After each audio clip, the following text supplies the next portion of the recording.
अखबार कितना देर पढ़ते हैं आप लोग, जैसे टेलीविजन कितनी देर देखते हैं, थोड़ा सा तो अंदाजा लगे, तो बात उसी हिसाब से शुरू की जाए। जैसे इंटरनेट पर कितनी देर रहते हैं, मतलब जो टीवी पर नहीं रहते हैं वो। हाँ हाँ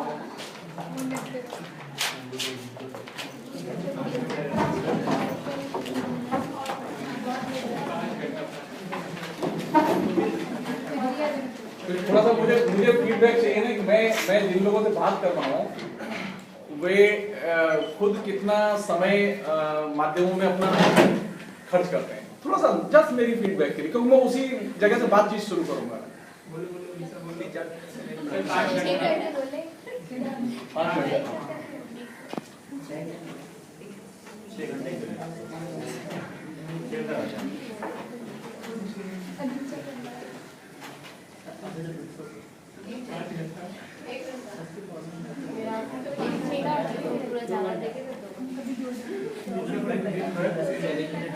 ये एक चीज और भी है, मतलब जस्ट ये मुझे अपनी फीडबैक तैयार करनी होती है। जैसे कि मैं जैसे बात करता हूँ, जो चीज आप पढ़ते हैं या जो चीज देखते हैं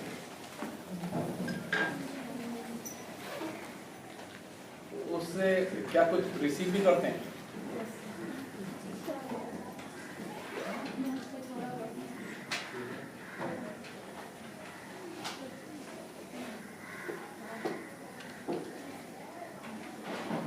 मसलन आपने कोई विज्ञापन देखा,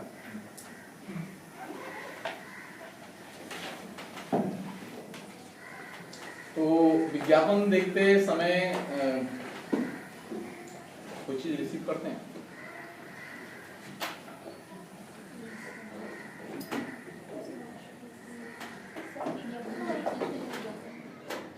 कोई चीज तो होती होगी। अगर आप कहते हैं आप रिसीव करते हैं तो कोई चीज तो रिसीव करते होंगे। उसकी भाषा हम लोग देखते हैं कैसी रहती है, और भी किसी चीज उसके प्रभाव कंटेंट हमारे कैसे प्रभाव मनोरंजन का फुट अगर मिल रहा है तो कंटेंट तो सर वो इतना सचेत रूप से तो नहीं जिंगल अच्छा लगता है।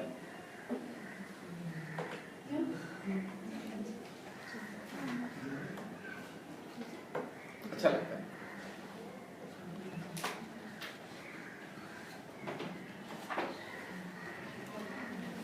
अगर आप ध्यान से देखें कि जो हमारे बीच में माध्यम है,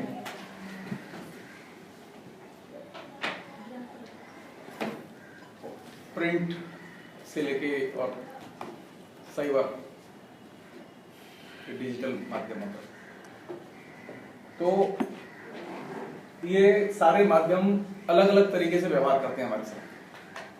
सारे माध्यम एक जैसा व्यवहार नहीं करते। बात एक ही होती है, लेकिन उसका जो सामने वाले के साथ में जो कम्युनिकेशन है वो अलग अलग होता है।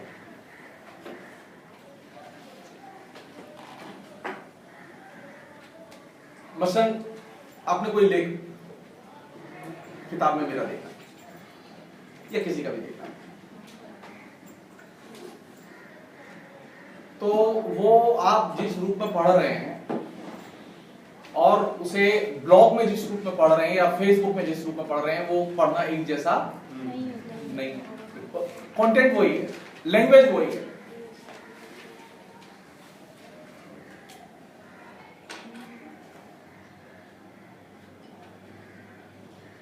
क्या फर्क है?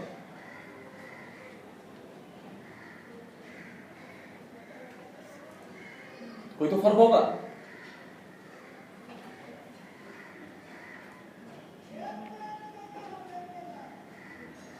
विज्ञापन की टोटल स्क्रिप्ट 20 सेकंड की, आर्टिकल की लेंथ जो भी हो XYZ, 1000 शब्द हो सकते हैं, 2000 शब्द हो सकते हैं, 10,000 शब्द, जो भी।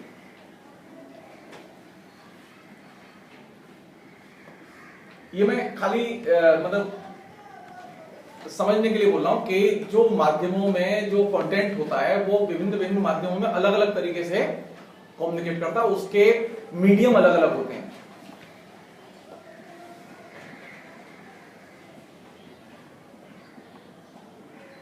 मसलन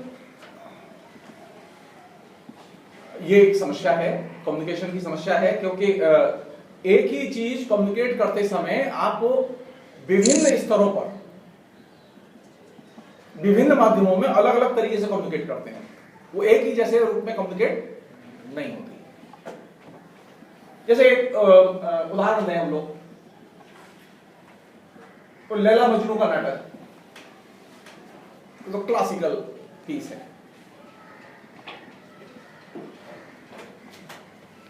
उसको आप मंचित होते हुए जब देखेंगे तो किस रूप में देखेंगे? लैला मजनू जब प्यार करते हैं तो जब वो अपने प्यार का इजहार करते हैं तो क्या करते हैं? किस करते हैं? क्या नहीं। सेक्स करते हैं? नहीं। क्या करते हैं? अपने भाव का आदान प्रदान करते हैं। क्या करते हैं? वे किसी न किसी जेनर का इस्तेमाल करते हैं और वो जेनर होता है कविता। वो हठात मालूम पड़ा उसे प्रेम का इजहार करना है और वो एक सुंदर उसके अंदर से एक पोइट्री निकली।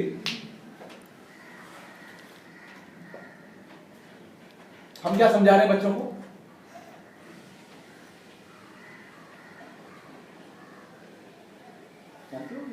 लैला मजनू एकदम वल्गर सेंस में यूज करते हैं। अगर ये लड़के लड़की के बीच में प्यार हो जाए तो कहेंगे लैला मजनू की तरह घूम रहे। आप समझिए, मतलब जो परसेप्शन है और जो रियलिटी है, जो क्लासिकल टेक्स्ट है, ये मेरी निजी राय है, कम्युनिकेशन के जितने भी माध्यम हैं वे कला माध्यम है, इंक्लूडिंग विज्ञापन।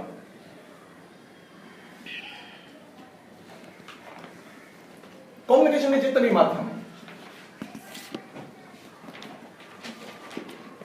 मैं उन्हें कला माध्यम के तौर पर देखता हूं, और मैं ही नहीं, दुनिया में बहुत सारे लोग हैं जिन्होंने मीडिया पे काम किया है, उनमें एक अच्छा खासा एक तबका है जो कि कला रूपों के तौर पर इन माध्यमों को देखता है। मेरी इन माध्यमों को लेकर बहुत साफ समझ है कि मैं किसी भी माध्यम को अनटचेबल नहीं मानता। मैं इंटरनेट पर तब से लिख रहा हूं जब से कि हिंदी में लोग जाने से डरते थे, अभी बहुत डरते। मैं अकेला प्रोफेसर हूं जो जम के लिखता हूं और बहुत ही एग्रेसिवली लिखता हूं, और मेरी एक एक पोस्ट प्राइम मिनिस्टर ऑफिस से लेके हर पार्टी के हेडक्वार्टर में पढ़ी जाती है, और मुझे डर नहीं लगता, क्योंकि मेरा मानना है कि ये कम्युनिकेशन का मीडियम है और मेरे पास में पूरा एक कॉन्स्टिट्यूशनल राइट है और मैं उसे बेहतर ढंग से मैं इस्तेमाल करना चाहता हूं। पढ़ा लिखा मैं हूं। कम्युनिकेशन के माध्यमों में या कला रूपों में या विधाओं में शामिल होने के लिए, उनका अभ्यास करने के लिए जरूरी है कि आप निडर हों।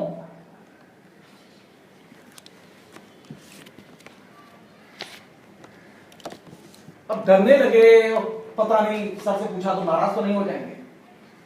अरे हो जाएंगे तो हो जाएंगे, दिक्कत क्या है? समस्या कहां है इसमें? आपने गलत सवाल पूछ लिया तो इसमें दिक्कत कहां है? कम्युनिकेशन में जब भी दाखिल हो आप बेधड़क दाखिल हो, बिना संकोच के दाखिल हो। जब तक आप अपने संकोच को नहीं तोड़ेंगे, ये आंतरिक सेंसरशिप को आप नहीं तोड़ेंगे जो आपके अंदर काम करती है, तब तक आप अच्छे कम्युनिकेटर नहीं बन सकते। और जो कम्युनिकेशन के जो डिफरेंट माध्यम है उनको आप बेहतर ढंग से नहीं समझ सकते। तो वहां ऐसा क्यों लिखा जा रहा है? हर माध्यम के अपने उसूल हैं, हर माध्यम के अपने कम्युनिकेशन के उसूल हैं, हर माध्यम के साथ में इंटरेक्ट करने के उसूल हैं। ये एक अलग समस्या है, लेकिन सभी माध्यमों के बीच में एक कॉमन चीज है, वो ये है कि एक कम्युनिकेटर के लिए, एक अच्छे दर्शक के लिए या अच्छे पाठक के लिए जरूरी है कि वह अनडिस्टर्ब रिसीव करे। मेरा यह आग्रह नहीं होना चाहिए कि मैं इस लड़की से तो बात नहीं कर पाऊंगा, इससे बात कर लूंगा। नहीं, भाषा कहां बनती है? शब्दों में।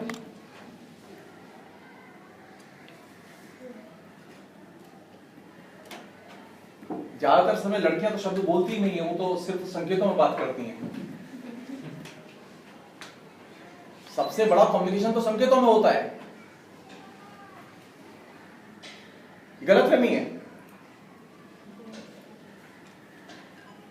तो अच्छे कम्युनिकेशन के लिए जरूरी है कि आपको ह्यूमन सिविलाइजेशन में जो कुछ अब तक अर्जित किया गया है, हाव भाव, भंगिमा, भाषा, संकेत, सिंबल्स, जो कुछ अर्जित किया गया उस सबका आप इस्तेमाल करना जाने। भाषा उसका एक हिस्सा है, लेकिन कम्युनिकेशन के लिए भाषा ही एकमात्र हिस्सा नहीं। साहित्य के लिए तो एक हिस्सा है, तो कहानी नहीं लिखी जा सकती बिना लैंग्वेज के, उपन्यास नहीं लिखा जा सकता बिना लैंग्वेज के, कविता नहीं लिखी जा सकती बिना लैंग्वेज के, लेकिन विज्ञापन तो बिना भाषा के भी लिखा जा सकता है।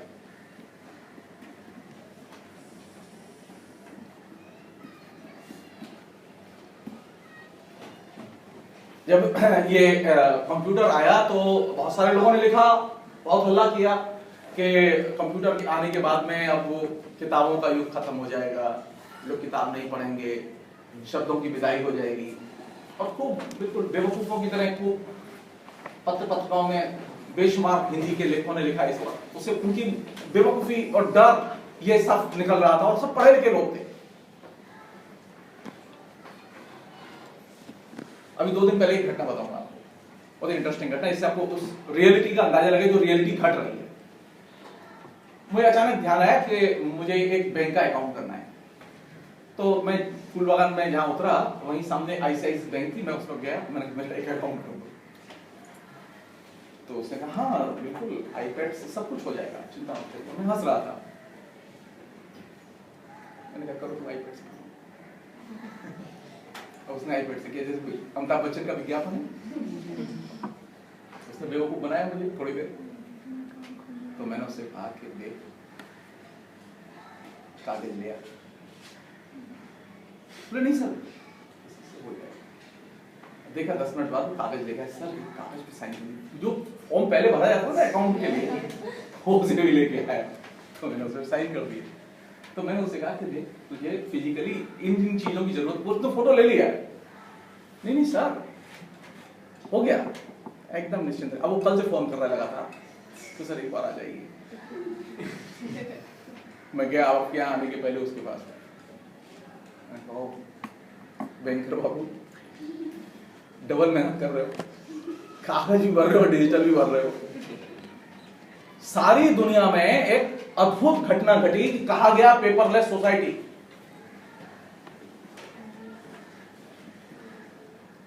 लेकिन हुआ ये उल्टा कि जिस ऑफिस में पहले 1 लाख पन्ने खर्च होते थे, वहां 10 लाख पन्ने खर्च होते हैं। खाते भरे जा रहे हैं, खाते बंद नहीं हुए अभी भरने, कंप्यूटर में अलग भरा जा रहा है, खाते अलग भरे जा रहे हैं। क्यों? तुम तो डिजिटल में आ गए थे, सब कुछ कंप्यूटराइज्ड है, क्या जरूरत है इस कागज की? भरोसा नहीं किया जा सकता उस मतलब डिजिटल जो भी रखा गया। चलो सारी गारंटी दे दें तब भी क्या कागज छोड़ दोगे? नहीं। क्यों?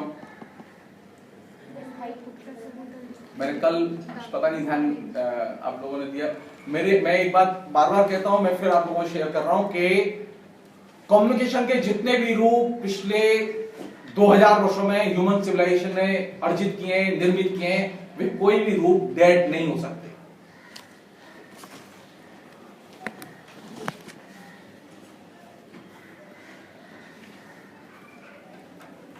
क्या कार के आने के बाद में साइकिल गायब हो गई क्या? बल्कि साइकिल और अच्छी हो गई, और सुंदर हो गई, और ज्यादा बिकने लगी। कारें तो बिक ही रही हैं, साइकिल भी बहुत अच्छे बिक रही है। और ये पेन मुझे याद है अच्छी तरह, जब मैं एमए कर रहा था या बीए कर रहा था उसके पहले बड़ा मुश्किल होती थी, बहुत खराब से पेन होते थे। लेकिन जब से हम ये कंप्यूटर एज में दाखिल हुए, पेन इतने सुंदर आने लगे, इतने सस्ते, इतने शानदार पेन आने लगे कि तबीयत खुश हो जाती है। दुकान पे जाके 2-2 रुपए में, 1-1 रुपए में एकदम अद्भुत फर्स्ट क्लास पेन मिल जाता है। आईपैड के दौर में तो पेन और डायरी की तो जरूरत नहीं होनी चाहिए थी। पेन सस्ता हो गया है और भी सुंदर हो गया है,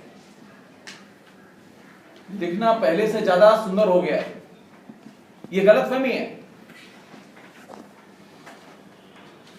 अभी एक लड़का यहीं बैठा है, वो पूछ रहा था ये, हाँ ये पूछ रहा था, वो ज्ञानियों की तरह सवाल कर रहा था ये। अरे भाई विज्ञापन में या मीडिया में किसी भी रूप में लैंग्वेज कहां से आएगी? वो पेड़ों पैदा नहीं होती भाषा।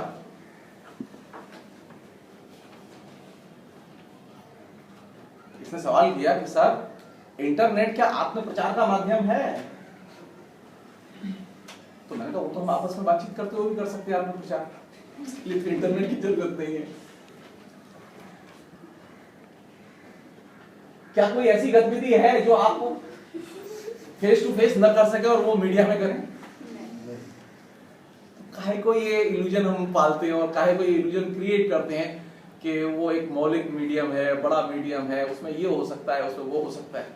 ऐसी कौन गतिविधि है जो आप फिजिकली नहीं कर सकते?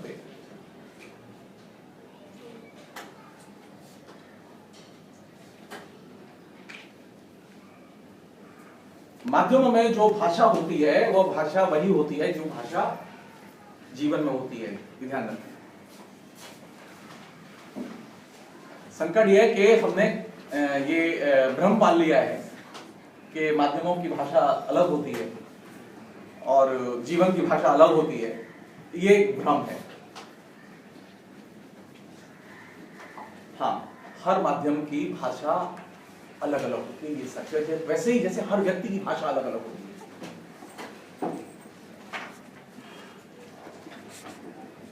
कहां से खोजेंगे आप? कहां से देखेंगे? माध्यमों के जैसे सिनेमा की भाषा कैसे पढ़ेंगे? आप फिल्म जब देखने जाते हैं तो सिनेमा को कैसे पढ़ेंगे आप? आपसे पूछा जाए कि आप किसी फिल्म के बारे में बताइए, कैसे बताएंगे? बताइए।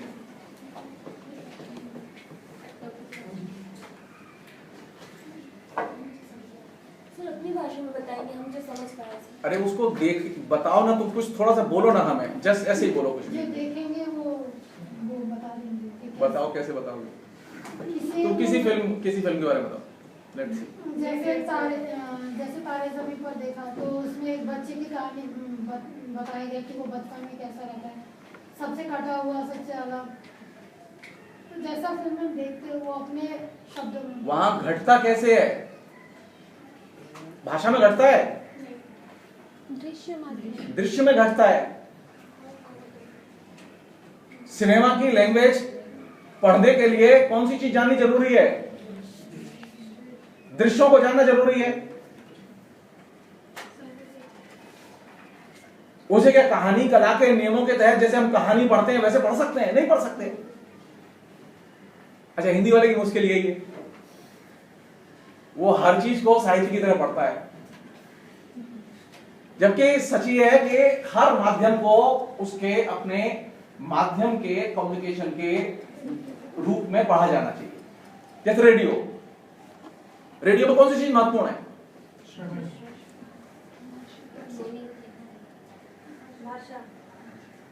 रेडियो में कौन सी चीज महत्वपूर्ण है?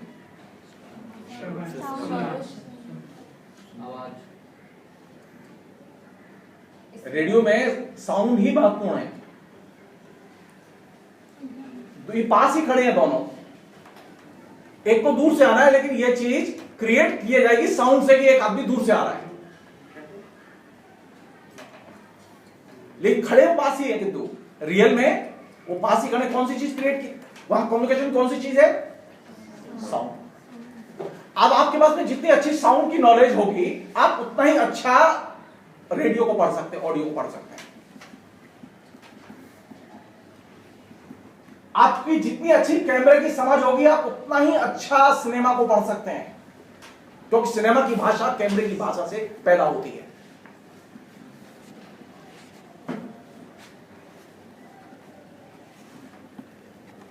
अगर आप सिनेमा की भाषा को पढ़ना चाहते हैं तो कौन सी चीज जरूरी है? कैमरे की भाषा।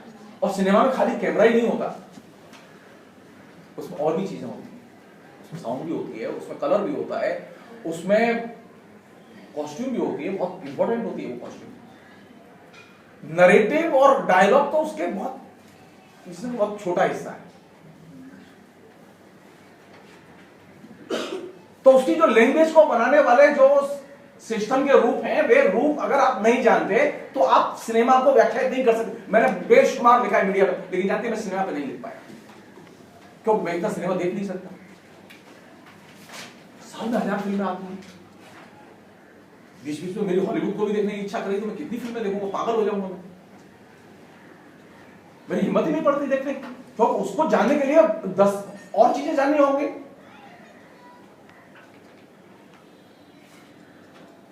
माध्यम की भाषा पढ़ने के लिए जानना जरूरी है कि आखिर आप किस माध्यम में हैं और किस माध्यम को देख रहे हैं, और उसके कम्युनिकेशन का बुनियादी चैनल क्या है, कहां से कम्युनिकेट करता है वो।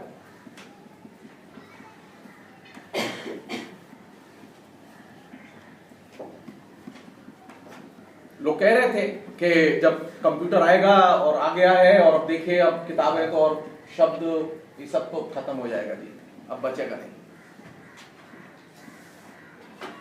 क्या हुआ? कभी कंप्यूटर का विज्ञापन देखा आपने मैगजीन में? सबने देखा होगा। कोई व्यक्ति नहीं है जिसने कंप्यूटर का और कंप्यूटर से जुड़ी हुई जो एक्सेसरीज हैं उसका विज्ञापन न देखा हो। आप ध्यान से देखें, कंप्यूटर जो विज्ञापन की स्क्रिप्ट, जनरली विज्ञापन की बहुत छोटी होती है, उसमें गद्य जिसे भाषा कहते हैं बहुत कम होती है, लेकिन एकमात्र कंप्यूटर के और उसके जुड़े हुए तंत्र या उपकरणों के जो विज्ञापन होते हैं उनमें भाषा लंबी लंबी होती है, पूरे 5-5, 3-3, 4-4 पैराग्राफ में लिखा होता है।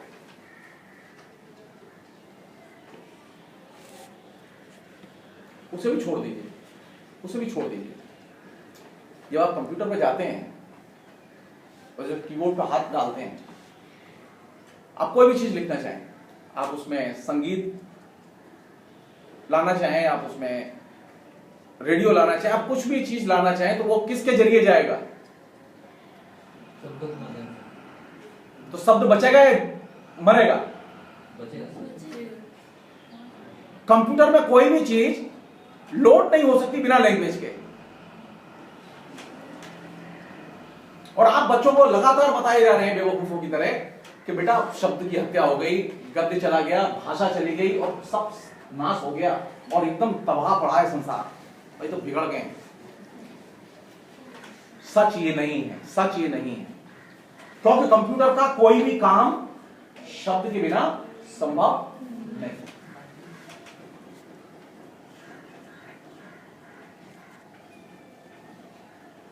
इसी अर्थ में भाषा अजर, अमर और अवध्य है, आप इसे नष्ट नहीं कर सकते। और इसे ही नहीं, कम्युनिकेशन के जितने भी रूप ह्यूमन सिविलाइजेशन में अब तक अर्जित किए गए उनमें से किसी को भी आप डेड नहीं कर सकते, मृत घोषित नहीं कर सकते, हाशिए पर नहीं डाल सकते। डाल के देखिए, आप कोशिश करके डाल के देखिए। आप एक जनरल बताइए जो हाशिए पर चला गया हो। विधा रूपों की वृद्धि हुई है, विधा रूप घटे नहीं है। टेलीग्राम से, Telegram Telegram Telegram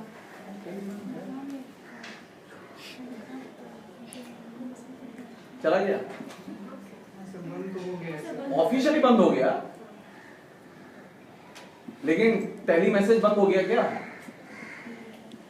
tele message update हुआ कि रिजेक्ट हुआ? अपडेट हुआ। और इसमें कैसी अपडेटिंग हुई?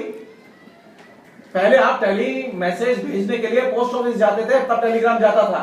अभी आप मोबाइल उठाइए और मैसेज भेजिए।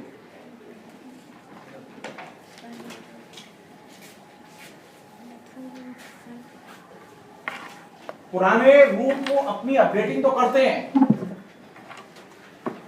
लेकिन पुराने रूप पीछा नहीं छोड़ते, वो जाते नहीं है कहीं। इसलिए पहली चीज जो समझने की हुई है कि विभिन्न माध्यमों की लैंग्वेज अलग अलग तरीके से व्यक्त होती है, वो एक ही तरीके से व्यक्त नहीं होती। रेडियो में जैसे वो कैमरे को जानना जरूरी है, उसी तरह रेडियो में सिनेमा में जैसे साउंड को जानना जरूरी है, उसी तरह सिनेमा में कैमरे को जानना जरूरी है। ये संभव ही नहीं है कि आप कैमरे को न जाने, कैमरे की ट्रिक्स को न जाने। मसलन एक छोटी सी बात को और उठाएं हम लोग कोई नमूने के तौर पे, जिससे कि बात और ज्यादा जो कॉम्प्लिकेटेड है वो थोड़ा नॉर्मल हो। जब कोई वायलेंस घटता है सिनेमा में, अमिताभ बच्चन 20 लोगों को पीट रहा होता है, तेजी से हिंसा घट रही होती है स्क्रीन पर, कभी ध्यान दिया है कैमरा क्लोजअप में क्यों नहीं होता? क्योंकि वो इमेज को कैप्चर नहीं कर पाएगा हैं? तो वो हर इमेज को कैप्चर नहीं कर पाएगा। अच्छा चलिए, अगर मान लो कैप्चर कर ले तब सर वो हर इमेज को कैप्चर नहीं कर पाएगा सर, क्योंकि दो इंसान अगर मान लो ये व्यवस्था कर दे कि वो कर ले, तब भी दिखाएंगे? नहीं दिखाएंगे। क्यों? यही असल बात यह है, क्यों? सर डबिंग होता है वहाँ पे। देखो मैं आपको उलझाना चाहता हूँ उसमें, क्योंकि वायलेंस को अगर आप क्लोजअप में दिखाएंगे तो वायलेंस री उत्पादन होगा, उसका पुनरुत्पादन होगा, उसका इंपैक्ट होगा। वायलेंस का इंपैक्ट ना हो इसके लिए जरूरी है कि उसे क्लोजअप पे पेश न किया जाए।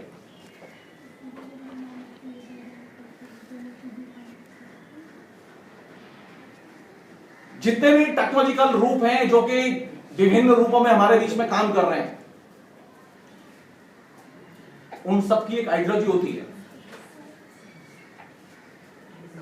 मैं ज्यादा बारीकी नहीं जानता उसकी, मतलब लेकिन मैं इतना जानता हूं कि जो टेक्नोलॉजी हम लोग इस्तेमाल करते हैं विभिन्न कम्युनिकेशन के रूपों में, वो टेक्नोलॉजी विचारधारा रहित नहीं होती। वो टेक्नोलॉजी के नाम पर टेक्नोलॉजी नहीं होती जो हम यूज कर रहे हैं, बल्कि उसकी भी एक विचारधारा होती है, वो विचारधारा उसमें ऑपरेट करती है।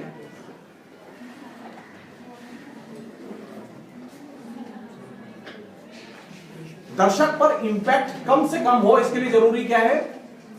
उसे क्लोजअप में न दिखाया जाए। और क्लोजअप में कौन सी चीज दिखाई जाएगी? मुझसे अच्छा जानते हैं आप।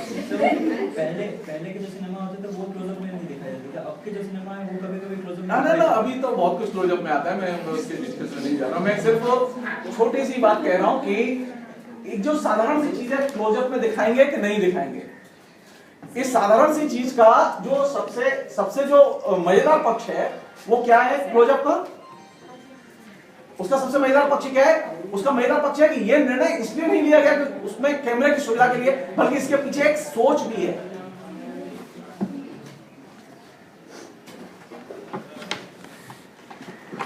तो कम्युनिकेशन की जितनी भी टेक्नोलॉजी है हमारे बीच में, वो टेक्नोलॉजी किसी ना किसी आइडियोलॉजिकल फ्रेमवर्क में कम्युनिकेट करती है। टेक्नोलॉजी कभी न्यूट्रल नहीं होती, कभी न्यूट्रल नहीं होती टेक्नोलॉजी।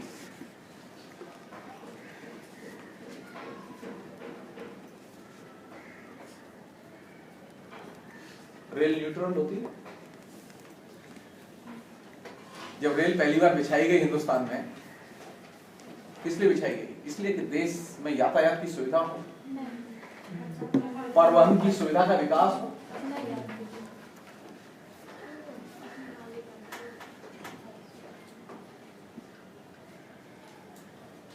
अगर रेल न बिछाई जाती तो इंग्लैंड में जो है ना इंडस्ट्रियल रिवॉल्यूशन नहीं होता।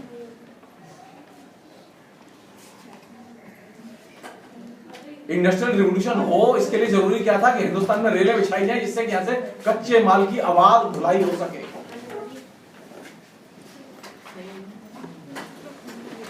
Rail as a technology neutral नहीं थी, आज भी न्यूट्रल नहीं। एक छोटी सी चीज, बस वन लाइनर वाली बात जैसे कहें, अगर कोई मुझसे पूछे कि आधुनिकता के लिए क्या जरूरी है लोगों को, आधुनिकता कैसे आ सकती है समाज में, आप बताइए कैसे आ सकती है? और पूरा देश ध्यान में रखेगा। ऐसी कोई एक चीज बताइए जिसके वजह से आधुनिकता आ सकती है।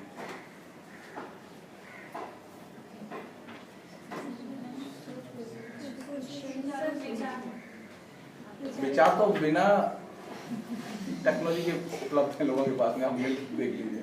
अब बिल्कुल गांव में सुदूरवर्ती इलाके में आदिवासी के पास भी जाइएगा तो वो भी विचारों का पुलंदा लिए घूमता मिलेगा।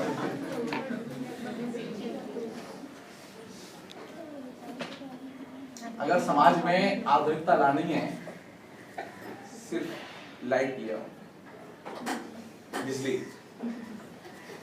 सिर्फ बिजली।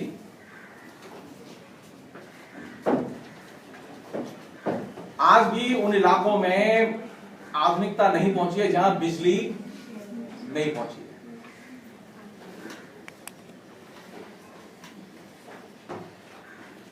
बिजली होगी तो बाकी काम कर लोगे।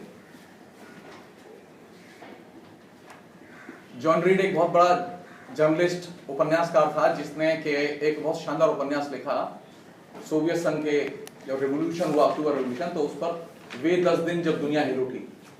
तो लेनिन से मिलने गया, तो लेनिन से जब मिलने गया तो लेनिन से उसने पूछा कि कॉमरेड रेवोल्यूशन हो गया, पहला काम क्या करेंगे? तो लेनिन का बिजली। बोले कॉमरेड दूसरा काम क्या करेंगे? बोला बिजली।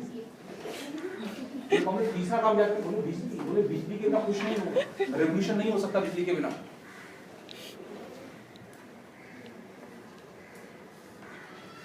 लेनिन ने ये नहीं कहा कि मार्क्सवाद पढ़ाएंगे,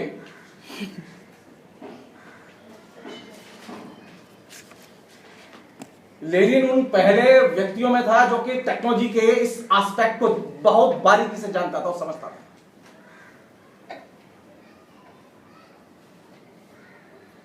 हमने क्या सीखा? हमने उससे कम्युनिस्ट पार्टी बनाना सीख लिया, उससे विचारधारा सीख ली। बिजली बनाना, बिजली पैदा करना, यह एक उपयोगी चीज है, वो हमने नहीं सीखी। जो चीज मैं रखना चाहता हूं यह कि प्रत्येक माध्यम की भाषा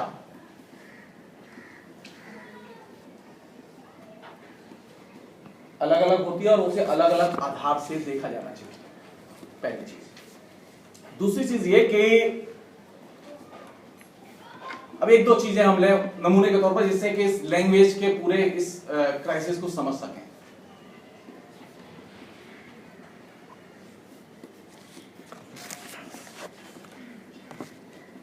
पिछले 20 साल में एक शब्द सबसे ज्यादा पॉपुलर हुआ है पूरी दुनिया में,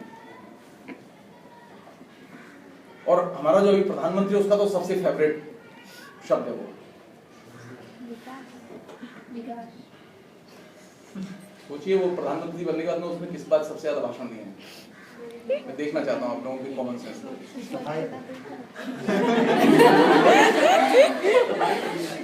वो सबसे ज्यादा आतंकवाद के खिलाफ बोला है, जान लीजिए आप।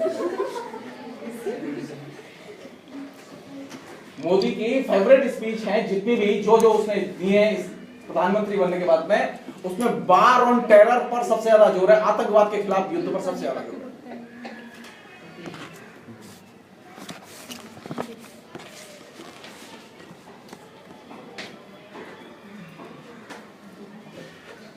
जब 1991-92 में इराक युद्ध शुरू हुआ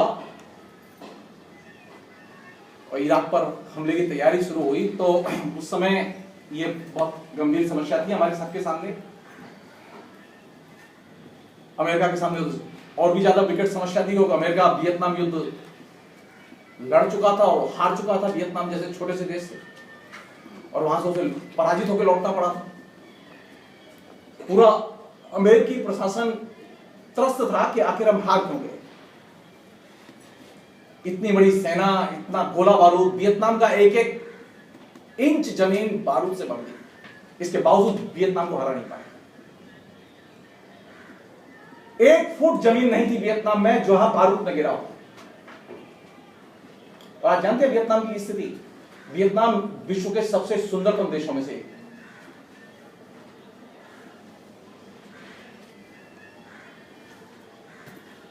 अमेरिका के सारे थिंक टैंक इस बात पर सोचने पर लगे कि आखिर हम हारे कहां, तो उन्होंने कहा हारे आप मीडिया में, जमीन पर नहीं हारे।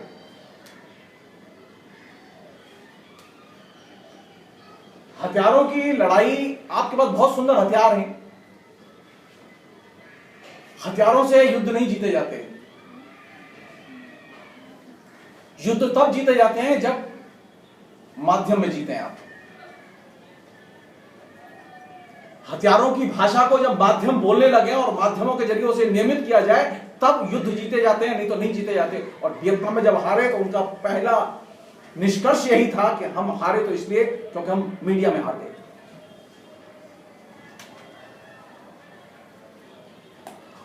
तो जब वो इराक में उन्होंने 91 में जब पहली बार निर्णय लिया कि अब चढ़ाई करनी है, तो उस समय उनके दिमाग में ये बिल्कुल एकदम क्लियर था कि अब वियतनाम जैसी गलती नहीं करनी। वियतनाम युद्ध के समय उन्होंने यह तय किया था कि हम कोई घटना होगी तो हम रिएक्शन देंगे। वो रिएक्शन देते थे।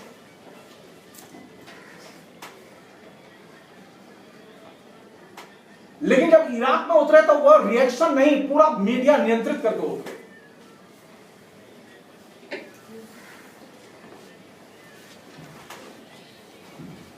और उसका सबसे जिसे कहें कि एक क्लासिकल जो परिणाम निकला है वो ये कि आज की डेट में सारी दुनिया को उन्होंने एक खास तरह की भाषा सिखा दी। क्या चीज घटी हमारे बीच में, जिसको कि बार एंड टेरर के नाम से जो पूरा कैंपेन चला पूरी दुनिया में, सारे माध्यमों में, उसने एक नई किस्म की भाषा को जन्म दिया जो हमारे पूरे जीवन के हर क्षेत्र में छा गई, इंक्लूडिंग साहित्य।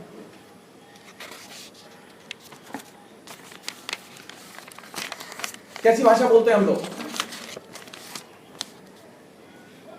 कैसी भाषा का प्रयोग करते हैं हम लोग, कैसी भाषा देख रहे हैं हम लोग। आजकल हम जो भाषा बोलते हैं और लिखते हैं और देखते हैं, उस भाषा का कंटेंट से कोई संबंध नहीं है।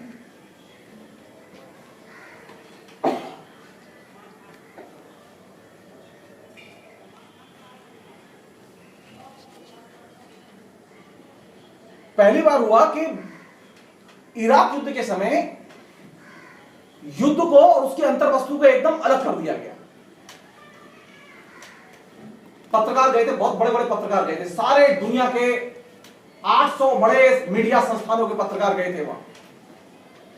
और सारे मीडिया के संस्थानों के पत्रकारों को एक ही आदेश था कि आर्मी के कैंप में रहोगे, आर्मी के साथ रहोगे, आर्मी के अलावा कोई चीज नहीं देखोगे और न सुनोगे न लिखोगे। जो आर्मी बताएगी, जो नाटो की सेना बताएगी, जो अमेरिकी सेना बताएगी, जो ब्रीफिंग तुम्हें दी जाएगी, वही ब्रीफिंग सिर्फ मीडिया में लिखी जाएगी। इराक युद्ध का कवरेज आया, किसी भी मीडिया के व्यक्ति ने जान लीजिए आपसे, अमेरिका के 800 मीडिया घराने और उनके पत्रकार वहां थे, और 800 के 800 को उन्होंने एम्बेडेड जर्नलिस्ट के नाम से एकदम नत्थी कर दिया सेना के साथ। एक भी पत्रकार ने अमेरिका को हमलावर नहीं लिखा, एक भी पत्रकार ने कोई इमेज नहीं भेजी जिसमें कि इराक के नागरिकों के चित्रे उड़ते हुए दिखाए गए हों। एक मुर्दा इराकी दिखाई नहीं दिया, एक मुर्दा इराकी नहीं दिखाई दिया। सारे देश को रोक दिया उन्होंने, कोई इमेज नहीं आने दी।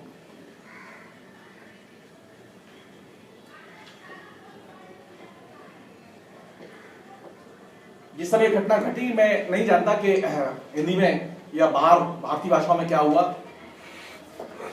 मैं यही था और मैंने जनसत्ता के संपादक को फोन करके कहा कि ये सीरियस चीज है, क्योंकि उसका लाइव कवरेज आ रहा था CNN से। बहुत शानदार लाइव कवरेज था, वो देखने लायक था वो। और ये मेरी फीलिंग थी, गट्स फीलिंग थी कि ये अब चेंज दुनिया हो रही है। चुप नहीं रहा जा सकता है। तो मैं जनसत्ता के संपादक को फोन किया यहाँ कि मुझे 2 कॉलम चाहिए आपके, जिसमें फ्रीली लिख सकूं, क्योंकि CNN का लाइव कवरेज और उसको मैं लिखना चाहता। मैंने लिखा भी उस समय, रियल टाइम में लिखा। उस समय इंटरनेट नहीं था मेरे हाथ में, तो मैं इंटरनेट का भयानक रूप से इस्तेमाल करता, मैंने उसे उसी रूप में लिखा, मैंने बहुत ही रिगरसली लिखा। और ये एक अद्भुत चीज थी कि जब ये चीज घट रही थी तो हमारे सारे लेखक टिल टुडे वो इस चीज को समझ ही नहीं पा रहे हैं कि भाषा से उसकी अंतर्वस्तु कैसे अलग कर दी गई, और फिर वो धीरे धीरे पहले युद्ध में अलग की गई, और वो फिर धीरे धीरे जीवन के हर क्षेत्र में वो चीज फैलती चली गई। जिसे लोग हिंदी में कहते हैं ना, निर्मित यथार्थ। जैसे पब्लिशर ने फोन किया कि सर मुझे एक किताब दे दीजिए, देखिए सर दलित पे लिख दीजिए आप। अच्छा, मैं सोच ही नहीं रहा हूं, मैं फील ही नहीं कर रहा हूं, मेरे कोई समस्या मेरे विज्ञान में उठ ही नहीं रही दलित की, लेकिन वो मांग रहा है मुझसे, तो मैंने एक अच्छा सा उपन्यास लिख दिया दलित पर। वो मांग रहा है मुझसे कि सर मुझे एक स्त्री पर उपन्यास लिख दीजिए, मैंने उपन्यास लिख दिया। अच्छा, मैं फील ही नहीं कर रहा हूं, मेरे पास कोई लिविंग एक्सपीरियंस नहीं, कोई अनुभव नहीं है, मेरे पास में कोई विषय नहीं है, लेकिन उसने विषय की डिमांड मेरे पास भेजी और मैंने उस डिमांड के अनुरूप, आप देखें पिछले 20-22 साल में इफरात में ये डिमांड पर लिटरेचर लिखा गया है जो निर्मित साहित्य है, जिसका सामाजिक यथार्थ से कोई संबंध नहीं। और इस तरह की चीज को लिखने वालों में मैत्रेयी पुष्पा से लेके प्रभा खेतान से लेके दर्जन भर औरतें, दर्जन भर दलित लेखक सब शामिल हैं, जो ऑर्डर पे लिखा जा रहा है।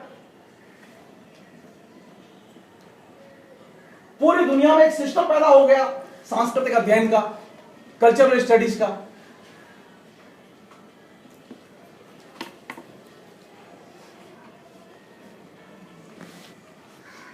खाली इराक में एक युद्ध नहीं हुआ, बल्कि उस युद्ध ने एक नए किस्म की भाषा को जन्म दिया, और वो भाषा वह थी, तो युद्ध अगर हो रहा है तो युद्ध में तो एक चीज तो घटेगी,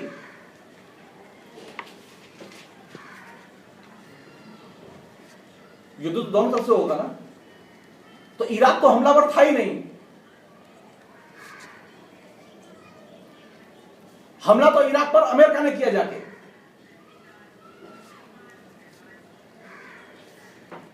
यह सच है कि सद्दाम ने पहले कुवैत पर हमला किया, कुवैत पर कब्जा करने की कोशिश की, लेकिन जब धमकी दी गई उसे, तो वो उसने घोषणा कर दी कि मैं 48 घंटे में लौट आऊंगा।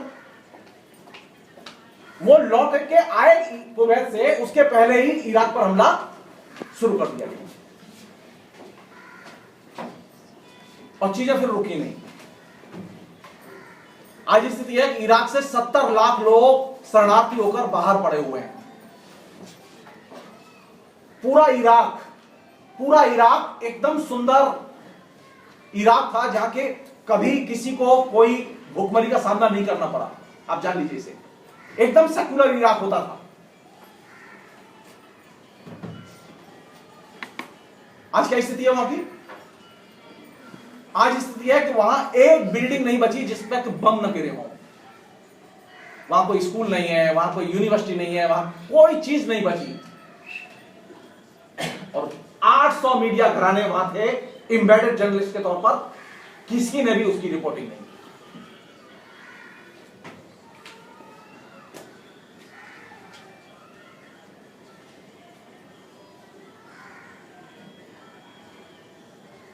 वार ऑन टेरर के नाम पर यह पूरा कैंपेन शुरू हुआ। सद्दाम हुसैन के बारे में आपकी कोई भी राय हो सकती है, डेमोक्रेटिक है, अनडेमोक्रेटिक है, डिक्टेटर है, लेकिन वो कम से कम टेररिस्ट नहीं था।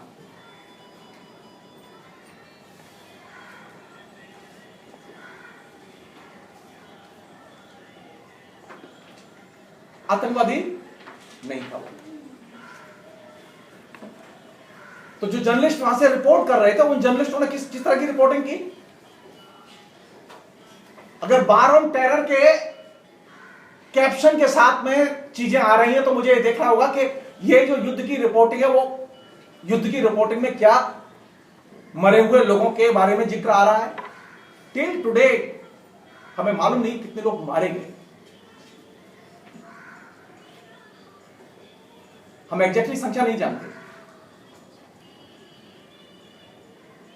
वियतनाम में कितने लोग मारे गए और कितनी तबाही हुई, उसकी बाकायदा मीडिया में A to Z रिपोर्टिंग थी। तो आपने मॉडल कौन सा चुना? मॉडल चुना मीडिया को नियंत्रित करने का, कि हम तय करेंगे क्या छपेगा और क्या नहीं छपेगा। जब आप ये तय कर देंगे क्या छपेगा और क्या नहीं छपेगा, तो उस समय भाषा एकदम अलग होगी।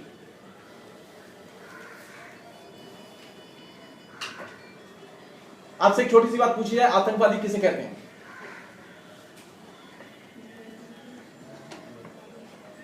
किसे कहते हैं आतंकवादी? क्योंकि प्रधानमंत्री का कॉल है, बार बार कॉल दे रहा है वो, किसे आतंकवादी मानेंगे हम? भाषा में दाखिल होना है ना, मीडिया में जो भाषा बोली जा रही है उसको देखना है ना। तो जो पदबंध इस्तेमाल किए जा रहे हैं भाषा के, उन पदबंधों के साथ में खास तरह के अर्थ जुड़े हुए हैं। हमें देखना होगा उन अर्थों के संदर्भ में उन पदबंधों का इस्तेमाल हो रहा है या नए अर्थों के संदर्भ में उन पदबंधों का इस्तेमाल हो रहा है।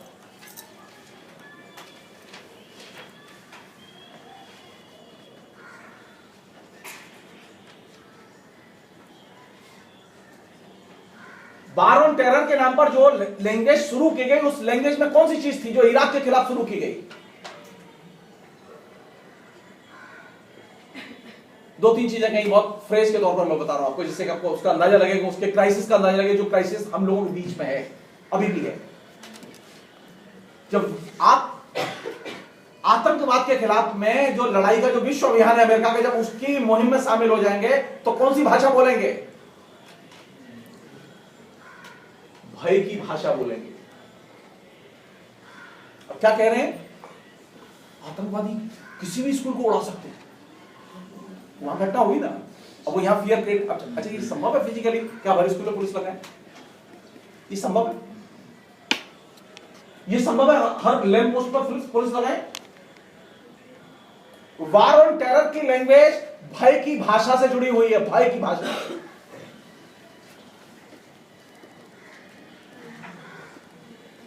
क्या भय पैदा किया गया? भय यह पैदा किया गया, टोनी ब्लेयर ब्रिटेन की पार्लियामेंट में बोल रहे थे कि अगर हमने तत्काल निर्णय नहीं लिया इराक पर हमला करने का, तो इराक में नाभिकीय प्रक्षेपास्त्र लगाए हुए हैं और वे प्रक्षेपास्त्र 45 मिनट के अंदर ब्रिटेन को, लंदन को उड़ा सकते हैं, इसलिए जल्दी निर्णय लो।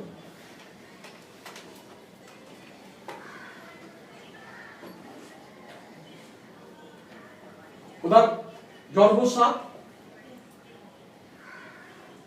वो अमेरिकी सेनेट को समझाने में लगे हुए थे कि बिल्कुल एकदम तत्काल निर्णय लेना होगा, क्योंकि सद्दाम हुसैन के पास में जनसंहारक अस्त्र हैं।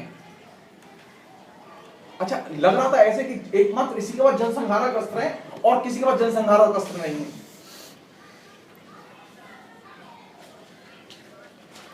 दो घटनाएं घटी। ये लैंग्वेज समझने के लिहाज से बता, लैंग्वेज का मतलब भाषिक अर्थ खोजना नहीं है। टोनी ब्लेयर ने क्या किया? उन्होंने कहा कि एक एक्सपर्ट टीम बनाई। टोनी ब्लेयर ने कहा कि 4 बड़े एक्सपर्ट की एक टीम बनाई और कहा कि आप जल्दी से एक लिस्ट बना के दीजिए तो कौन कौन से जनसंहारक अस्त्र हैं उनके पास में। टोनी ब्लेयर के 4 लोगों की जो एक्सपर्ट टीम बनी, उसकी एक्सपर्ट टीम ने एक रिपोर्ट दी और वो रिपोर्ट पार्लियामेंट में पेश की गई और रिपोर्ट के आधार पर ब्रिटेन की पार्लियामेंट ने अनुमति दे दी हमला करने की ब्रिटेन को। अमेरिका के साथ मिलकर आप इराक पर हमला बोल दीजिए। अब तो पता चल गया कहां का रखा है मार।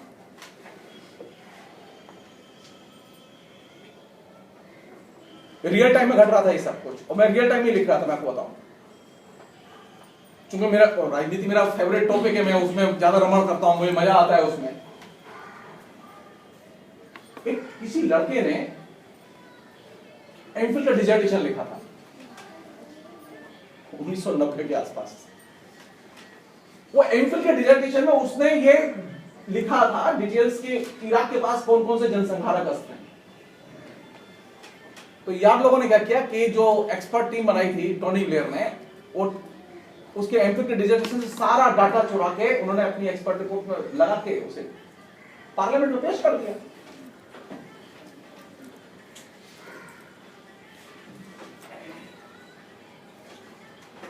जिस समय वो पार्लियामेंट में रिपोर्ट पेश की गई, सेम डे BBC 4 चैनल से भारतीय मूल के एक प्रोफेसर ने, पॉलिटिकल साइंस के प्रोफेसर ने इसका खुलासा किया कि जो रिपोर्ट पेश की गई है रिपोर्ट फेक है और ये रिपोर्ट फलां डिसर्टेशन का A to Z including full stop comma तक नहीं बदला गया था, पूरी नकल।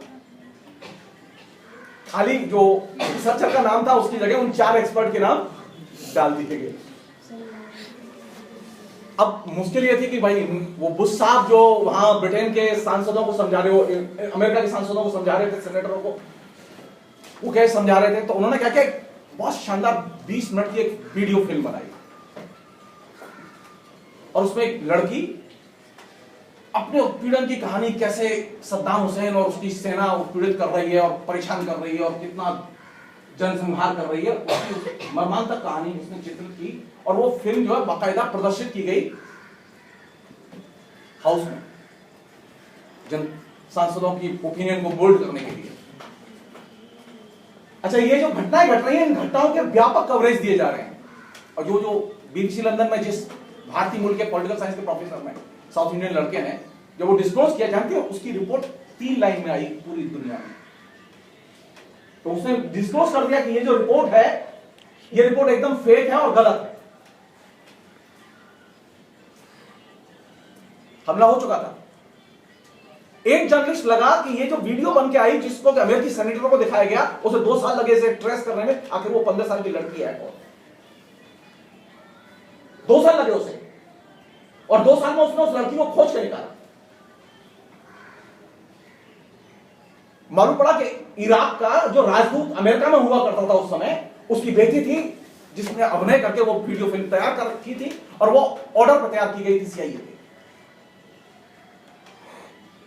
आपने क्या किया? 2 फेक डॉक्यूमेंट्स तैयार किए, 2 फेक डॉक्यूमेंट्स के आधार पर वार एंड ट्रायल की पूरी थीसिस गढ़ी और जाके इराक पर सीधे हमला हो दिया।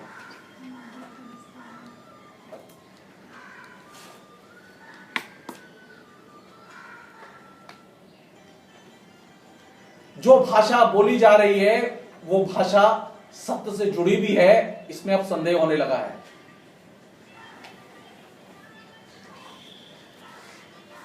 पहली बार ऐसा हुआ कि इतने लार्ज स्केल पर, वो छोटा मोटा घटना नहीं है ये, 91, 92 के बाद में दोबारा फिर उन्होंने ये 2004, 2005 में ये सब किया, दोबारा फिर हमला किया, जिसकी वजह से अभी वहां ऑक्युपाई किए हुए हैं।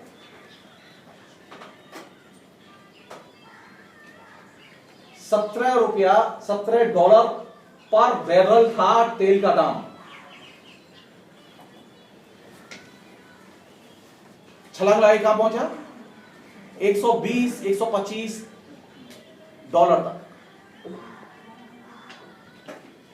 किसी भी रिपोर्टर ने, तो राष्ट्रपति का सीधे आदेश था कि कोई भी पत्रकार जो अमेरिका में है, कोई भी पत्रकार रिपोर्टिंग नहीं करेगा कि यह युद्ध हमने छेड़ा है, नंबर 1, अमेरिका हमला पर है, नंबर 2, नंबर 3, हमारे इंटरेस्ट तेल के कुओं से जुड़े हुए हैं, तेल के कुओं पर हम कब्जा करना चाहते हैं, इसकी कोई रिपोर्टिंग नहीं करेगा।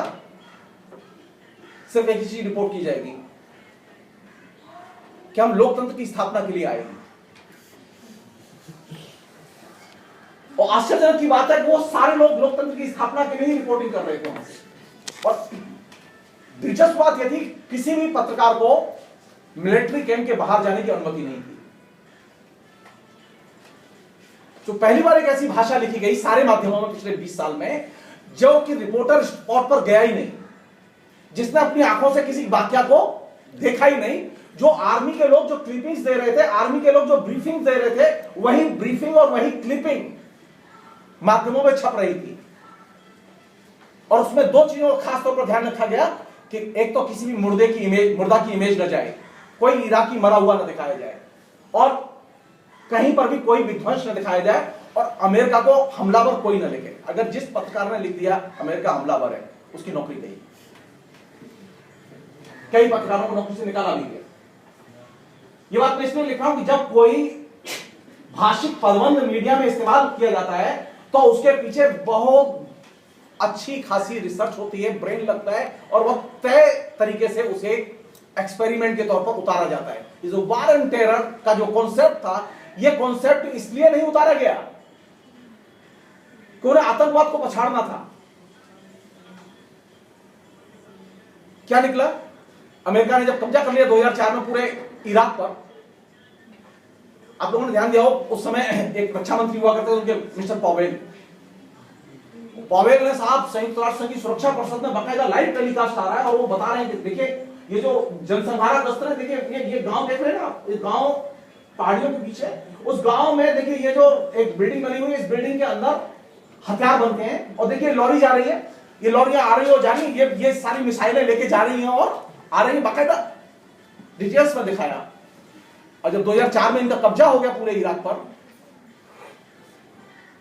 टिल टुडे वो आज तक वो फैक्ट्री खोज नहीं पाए कहां है वो।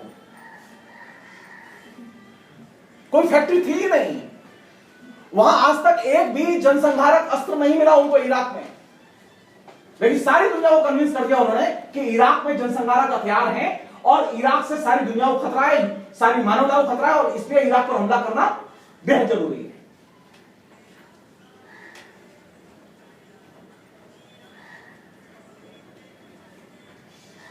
आतंकवाद से लड़ने के, आतंकवाद के खिलाफ लड़ने के नाम पर जो भाषा इस्तेमाल की जा रही है पिछले 20 साल से,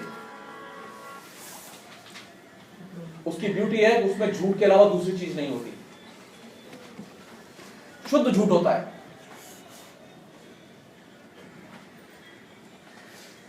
अब थोड़ा सा दूसरी तरफ जाएं, ये थोड़ा सा युद्ध को छोड़ दें।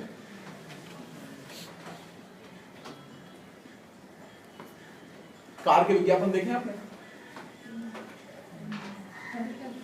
कार के विज्ञापन सबने देखे, सबको अच्छी लगती, मुझे तो बड़ी अच्छी लगती है कार के विज्ञापन। क्या चीज होती है उसमें बताइए? कोई भी देखिए यो सोचिए आप, वो होर्डिंग में भी है, होर्डिंग भी है उनके ऐसे, और वो विजुअल भी हैं, सब हैं। कौन सी चीज है उसमें?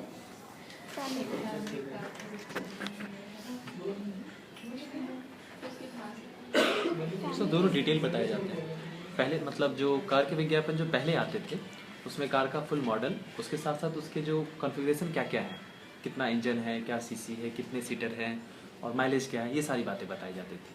लेकिन पिछले कुछ सालों से ऐसा परिवर्तन हुआ है कि कार के एडवर्टाइजमेंट में बड़े जो सेलिब्रिटी है वो भी जुड़ते जा रहे हैं, शाहरुख खान जैसे नाम। लेकिन पहले ऐसा नहीं होता था। पहले ऐसा होता था कि कार का एक मॉडल बताया जाता था जिसमें सारे कॉन्फ़िगरेशन होते थे और उसके साथ एक सिंपल आदमी कोई भी उसके साथ उसको दिखाया जाता था और एडवर्टाइजमेंट कुछ इस तरह से आता था। लेकिन कार के एडवर्टाइजमेंट में ये बदलाव हुआ है, मुझे ऐसा लगता है। कार खरीदनी है ना? सर अभी ये सब बता दिया जाता है कि उसका प्राइस जैसे कितना है, आप उसको कितने ठीक बताओ, ठीक बताओ, ठीक बताओ, सब गलत बता रहे हैं। आप एक चीज देखिए, अब मैं जैसे कह रहा हूँ वैसे देखिए, थोड़ी देर देखिए। जो कार का विज्ञापन आप देखती हैं, उस विज्ञापन में एक चीज आप देखेंगे, बैकग्राउंड में ग्रीनरी दिखाई देगी। बिना ग्रीनरी के विज्ञापन नहीं होता, एकदम अति स्वच्छ वायु वातावरण, चिकना रूप सर।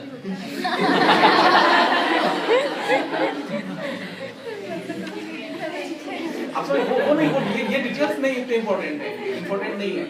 इंपॉर्टेंट ये है कि ऑटोमोबाइल के बारे में, ऑटोमोबाइल इंडस्ट्री के बारे में आम जनता का ये क्रिटिसिज्म है कि इससे पोल्यूशन होता है।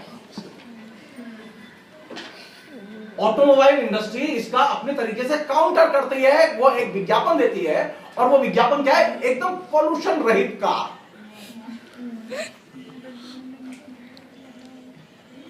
और बहुत हेवी प्रेशर है इस पोल्यूशन रहित कॉन्सेप्ट को गले में उतारने में। फिर अपनी बात पर लौट रहा हूं, जो भाषा कही जा रही है और जो यथार्थ है उसके बीच में कोई साम्य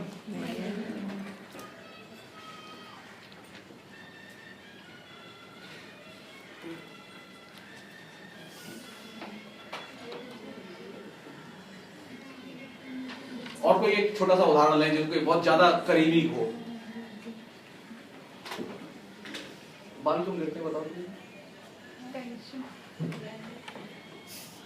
नहीं, विज्ञापन देख के बताओ, वैसे नहीं, अपनी मन की बात मत बताओ। वास्तविकता है बात।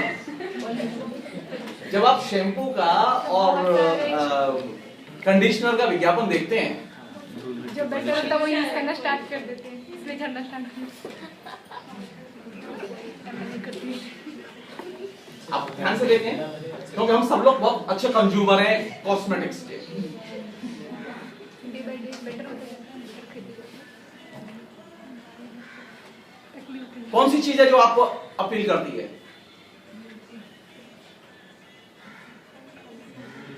हर शैम्पू वाला ये दावा करता है कि आपके बाल झड़ने से रोकेंगे, बाल झड़ने से रोकेंगे। इतने लोगों ने और वो भी है, वो भी है। इतने लोगों ने अच्छा, वास्तविकता क्या है? बाल के झड़ने का शैम्पू से कोई संबंध नहीं है। वो लड़की खुद कह रही है।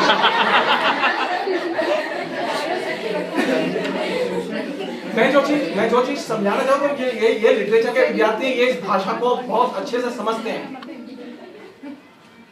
किसी भी व्यक्ति के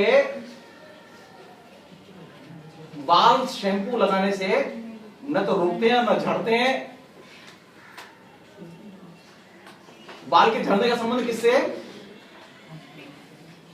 उसके खान पान की स्थिति से, और दूसरा ये बात जो कह रही थी लड़की कि उसकी अपनी टेंशन से। लेकिन बताया क्या जा रहा है? ये शैम्पू मत लो, वो लो। और हम लोग ये करते भी हैं, हम सब लोग करते हैं। एक ऐसी भाषा हमारे बीच में आई है जिसका कि रियलिटी से कोई संबंध नहीं, और उस भाषा का धड़ल्ले से उपयोग हो रहा है और वो बिल्कुल एकदम जीवन में समा गई है।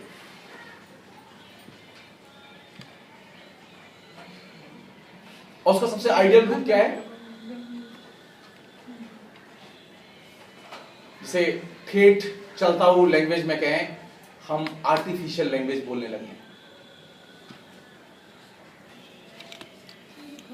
माध्यमों ने जो तमाम किस्म के प्रोडक्ट, तमाम किस्म के जैनर जो निर्मित किए, उन जैनरों के निर्मित होने के बाद एक चीज समाज में क्रिएट हुई कि हम कृत्रिम भाषा की दुनिया में चले आए और उसे ही।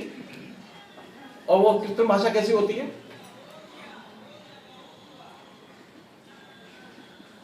अब में ऐसे लोग होंगे जो उसके मास्टर होंगे, नहीं तो ये तो कॉलेज भरा हुआ है ऐसे लोगों से। मिठास होती है सर, बड़ी मिठास होती है।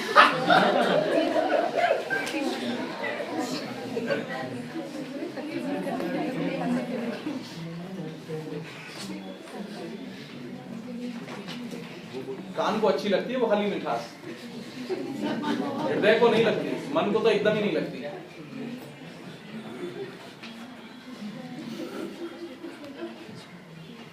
अब जैसे आप मुझसे कहें सर आप बहुत अच्छा बोलते हैं, अच्छा मैं जानता हूं वो बहुत अच्छा बोलते हैं, बोलने की क्या बात है?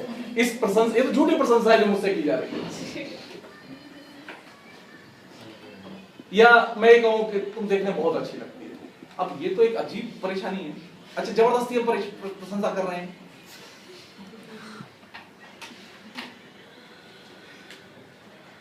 एक लगातार एक ऐसी भाषा हमारे बीच में दाखिल हुई है जिस भाषा को हम आर्टिफिशियल लैंग्वेज कहते हैं। और उसमें कौन सी चीज कम्युनिकेट हो रही है बार बार? सफेद झूठ।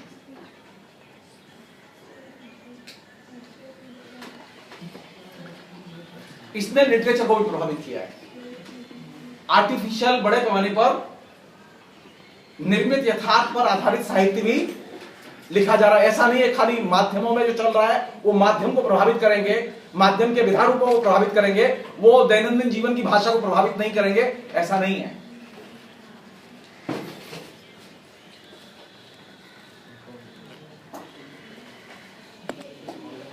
कहने का मतलब है कि माध्यमों में एक लैंग्वेज वह आ रही है जो प्रकृति के उपादानों के जरिए आ रही है।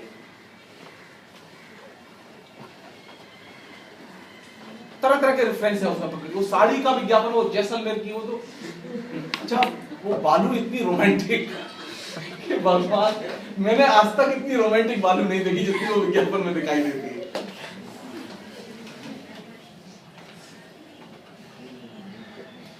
वो साड़ी बहुत अच्छी लगती है, वो बैकग्राउंड में वो जो है ना उसका जो,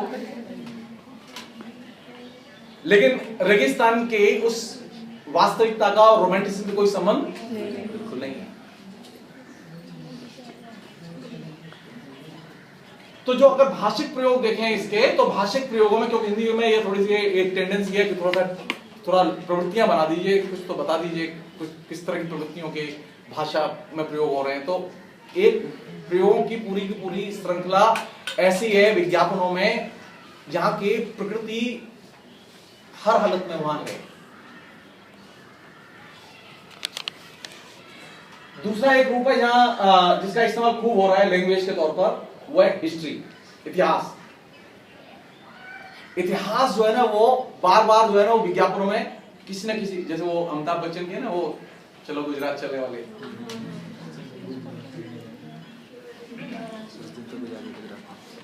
हिस्ट्री का बहुत भयानक रूप से दुरुपयोग है।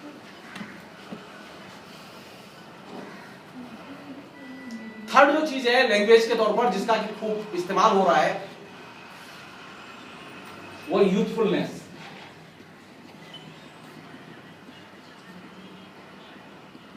मतलब युवापन का वायदा जो है वो विज्ञापन की भाषा में बहुत ज्यादा है। अगर वो युवापन और नए का वायदा न करे तो कोई आदमी माल न खरीदे।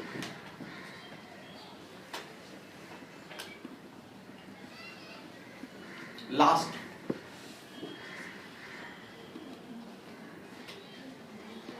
ये हो सकता है कि मेरी बात कुछ लोगों को अच्छी न लगे, लेकिन सच यही है कि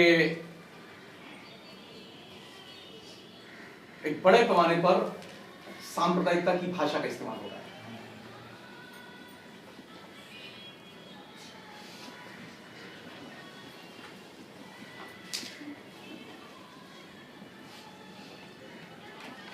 विज्ञापन बनना है, सांप्रदायिक सद्भाव का विज्ञापन बनना है, तो उसमें ये जरूरी है कि एक कोई सरदार हो, एक कोई मुसलमान हो, एक कोई हिंदू हो, एक कोई ईसाई हो। नहीं हो तो इनके जो है ना मंदिरों की, गिरजाघरों की, मस्जिदों की पीछे इमेज हो।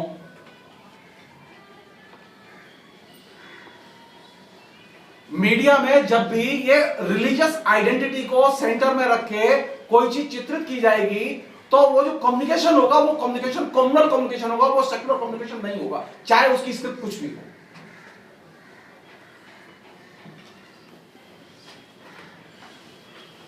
तो जो आप आइडेंटिटी कंसीव कर रहे हैं, जो आइडेंटिटी वहां प्रक्षेपित कर रहे हैं, वो रिलीजियस आइडेंटिटी प्रक्षेपित कर रहे हैं। विज्ञापन रचते समय अगर आप देखें ज्यादातर विज्ञापनों में क्या है कि वो रिलीजियस आइडेंटिटी नहीं होती, लेकिन बहुत सारे जो विचार वाले विज्ञापन होते हैं, जो सरकारी विज्ञापन होते हैं, उनमें जो सोकॉल्ड डेवलपमेंटल विज्ञापन है, जो कुछ सेक्युलरिज्म के विज्ञापन है, उन सबकी मुश्किल क्या है, उनमें रिलीजियस आइडेंटिटी को बाकायदा पेश किया जाता है और उसके पेश किए जाने के आउटकम को पेश करने वाले नहीं जानते।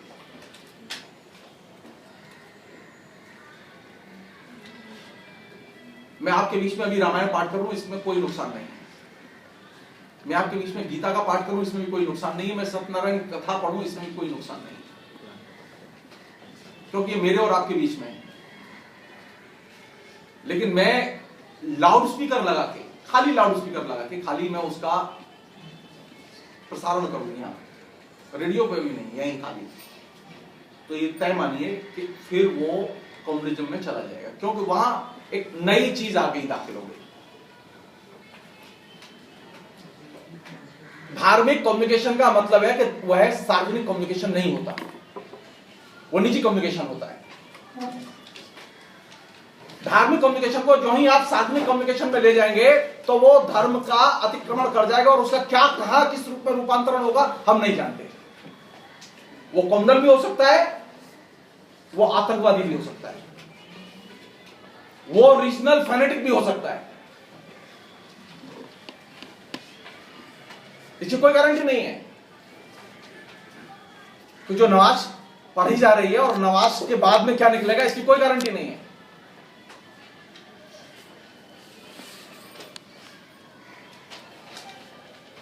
मैंने बिगिनिंग में एक बात कही थी, हर माध्यम एक ही कंटेंट है, लेकिन वो हर माध्यम में अलग अलग तरीके से वो रूपांतरित होगा। तो यहां जब आप कोई भी चीज करेंगे, हम लोग कहते हैं, आपने एक चीज नोटिस की होगी, बहुत सभी लोग, हम लोग आपस में बातचीत करते हैं तो ये बात उठती है कि ऐसी क्या बात है कि इतना ह्यूज डेवलपमेंट हुआ है, इतना साइंटिफिक रिवोल्यूशन हुआ है, इतना तमाम किस्म के विभिन्न स्तरों पर डेवलपमेंट हुआ है, लेकिन इसके बावजूद रिलीजन कम नहीं हो रहा है, रिलीजन बढ़ रहा है। क्यों बढ़ रहा है? बहुत सारे कारण बताते हैं, मैं खाली मीडिया की दृष्टि से बता रहा हूं आपको जो मुझे लगता है। मैं जो उसके बढ़ने के जो कारण बताते हैं मैं उनके डिटेल्स में नहीं जाना चाहता। आप देखेंगे कि जो ये बहुराष्ट्रीय कंपनियों के जितने भी विज्ञापन है और बहुत सारी हिंदुस्तानी कंपनियों के विज्ञापन है, बहुराष्ट्रीय कंपनियों के विज्ञापन किस तरह से कम्युनिकेट करते हैं?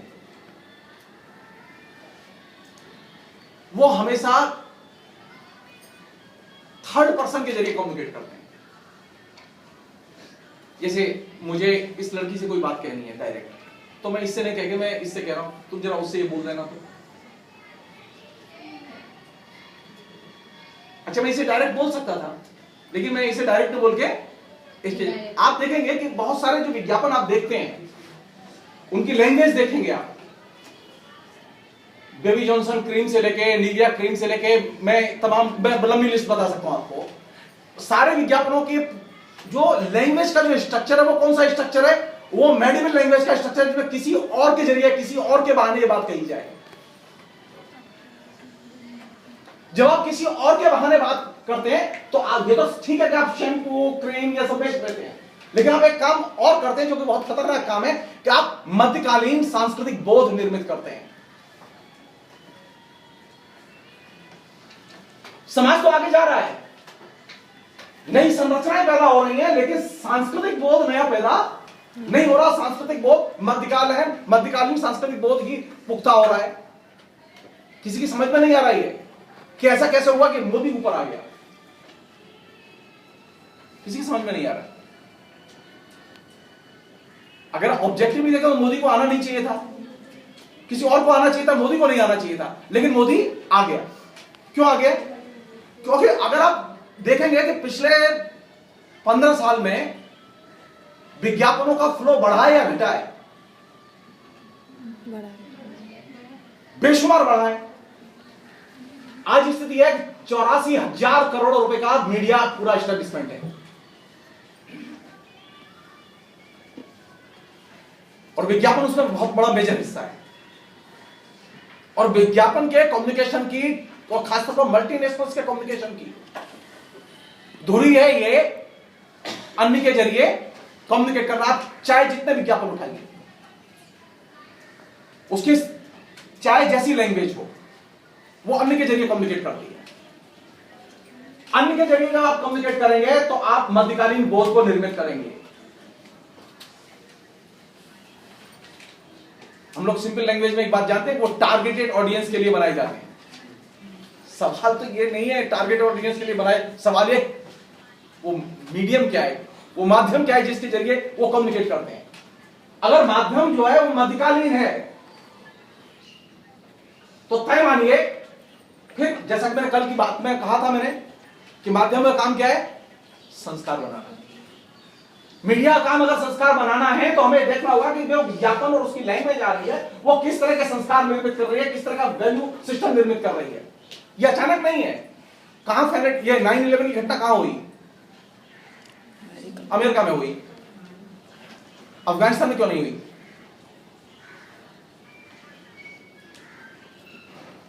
विकसित पूंजीवादी मुल्क में पढ़ने वाले विद्यार्थी फैनेटिक कैसे हो सकते हैं? कोई भी व्यक्ति वहां अफगानिस्तान से नहीं गया था, सब वहीं के थे।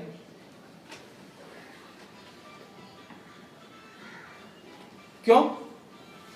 कोई तो चीज है जो आइडियोलॉजिकली सपोर्ट कर रही है, उसे आधार मिलता है उसे। इसलिए जब हम मीडिया की लैंग्वेज पर बात करें तो ये ध्यान रखें कि मीडिया की लैंग्वेज कैसे कही जाती है और किससे कही जाती है। ये दोनों चीजें बहुत महत्वपूर्ण है। अगर आप मध्यकालीन स्टाइल अभिव्यक्ति चुनेंगे तो मध्यकालीन बोध भी जाएगा। यह संभव ही नहीं है कि मध्यकालीन बोध न जाए।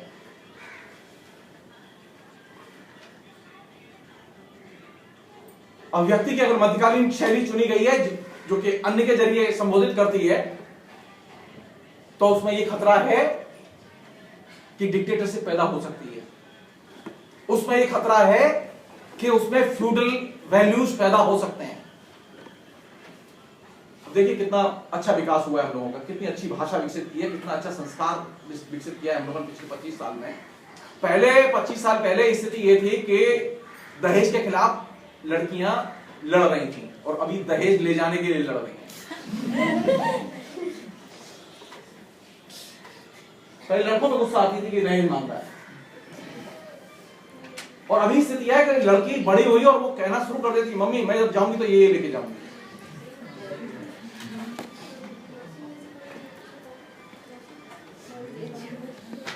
इसलिए जब लैंग्वेज की बात करें और मीडियम में खासतौर पर लैंग्वेज की बात करें तो उसमें ये चीज ध्यान रखें, जिन शब्दों का जिन पदबंधों का वहां इस्तेमाल होता है वे पदबंध अपना विशिष्ट अर्थ रखते हैं। उस अर्थ को जाने बिना और वो अर्थ एक नहीं होता बल्कि उसमें एक पूरी श्रृंखला होती है अर्थों। सबसे पॉपुलर शब्द है ग्लोबलाइजेशन। क्या मतलब है? क्या मतलब है इसका? कोई मतलब होगा? हम लोग क्या करते हैं, बहुत लूजली इस्तेमाल करते हैं। हम ये जानते ही नहीं कि जब इस शब्द का इस्तेमाल कर रहे हैं तो इसके साथ साथ किस तरह के अर्थ हम प्रक्षेपित कर रहे हैं।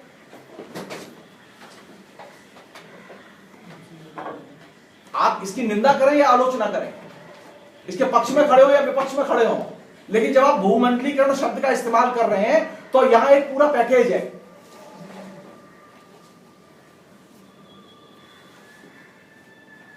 और जितनी बार इस शब्द का आप इस्तेमाल करेंगे वो पैकेज अपने प्रति आपको सहिष्णु या सामंजस्यपूर्ण बनने के लिए मजबूर करेगा। आपने प्रतिवाद में एक लेख लिखा और उसमें 10 जगह भूमंडलीकरण का प्रयोग किया, किस चीज का असर होगा? भूमंडलीकरण के साथ में जो लोडेड अर्थ है, अगर उनसे आप लड़ना नहीं जानते, उसे डिकोड करना नहीं जानते, तो आप भूमंडलीकरण से नहीं लड़ सकते, नहीं लड़ सकते।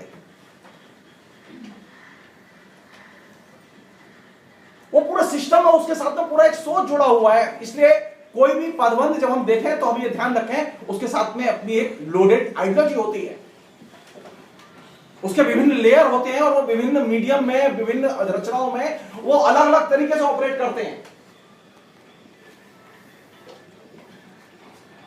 उसका वही मीनिंग नहीं है खाली एक जो पॉलिटिकल जार्गन में इस्तेमाल किया जाता है।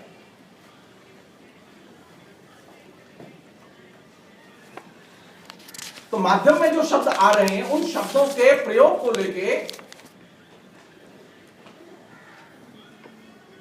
क्या सामने वाला रिसीव करेगा? आप जो कह रहे हैं वही रिसीव नहीं करता वो। एक और उदाहरण है जिससे कि आपको ये बात थोड़ी सी और असुविधा में डाले और आप सोचें। जैसे आप बाजार गए सामान खरीदने, तो जब आप सामान खरीदने बाजार जाते हैं तो आपके सामने 35 किस्म के जो है कपड़ा धोने के सर्फ रखे हुए हैं। आप ध्यान से देखिए, जो पूरे रैक भरी रहती है, थोड़ी देर खड़े रहिए, घंटा 2 घंटा खड़े रहिए, आपको पता चल जाए कौन सा बिकता है कौन सा नहीं बिकता। 30-32 किस्म के सर्फ मार्केट में मुश्किल से 4 या 5 ब्रांड बिकते हैं, बाकी नहीं बिकते, भरे रहते हैं। वो उठाता नहीं है कोई। विज्ञापन उनका भी हुआ है, प्रचार उनका भी किया गया है, लेकिन वो बिकते। किसी चीज का प्रचार किया गया है और बाकायदा ऑल इंडिया कैंपेन लॉन्च किया गया है, इसकी कोई गारंटी नहीं है कि वो माल बिकेगी। इसकी पूरी संभावना है कि वो डंप हो जाए, और वस्तुओं के संसार में तो इसकी सबसे ज्यादा संभावना है कि वो डंप हो जाए।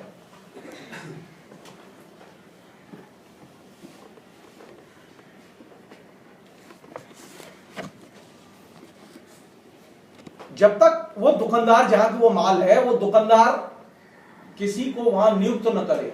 लड़कियां खड़ी रहती है ना, जब हम किसी दुकान में घुसते हैं बड़ी में, तो लड़कियां खड़ी रहती है, ये ले जाइए, ये बहुत अच्छा है, ये ले जाइए, परसुएट करती है। कहां से आ रही है चीज? मीडिया की भाषा परसुएशन की भाषा है, बिना परसुएशन की कोई चीज नहीं दिखती।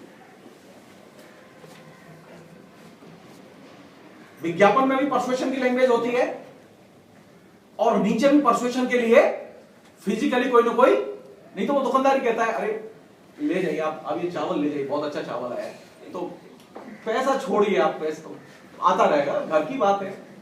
अच्छा वो उसके तय कर लिया उसे वही चावल बेचना है, अब वो आपको दे ही दिया, उसने पैसा भी नहीं लिया, आप खुशी खुशी ले आए, अब ले आए खुशी खुशी, आप जो चावल खा रहे थे आपने चावल बदल दिया उसने।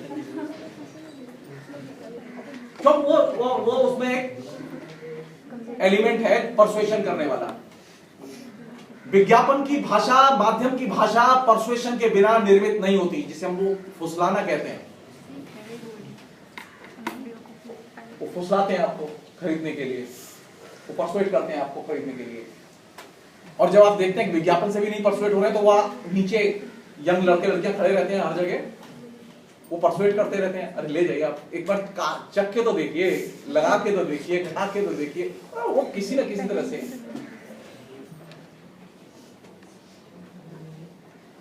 लास्ट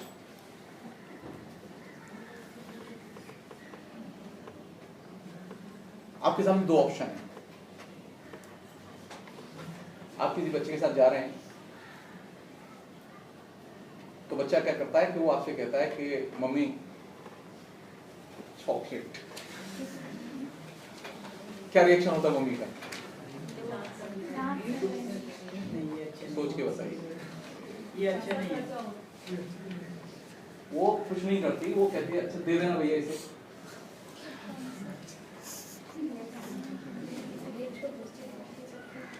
₹5 का मामला है ना,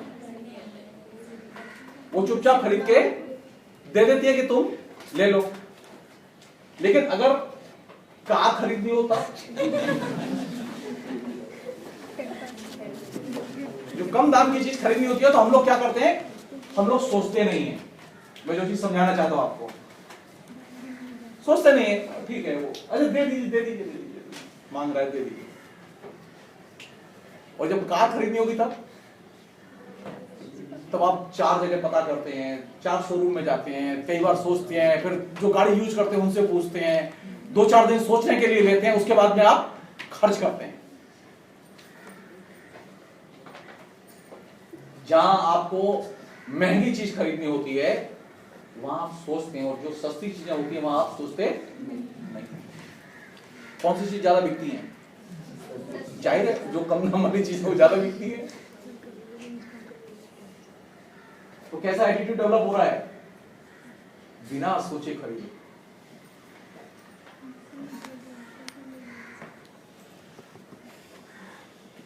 अच्छा जब बिना सोचे खरीदोगे तो बिना सोचे बोलोगे भी।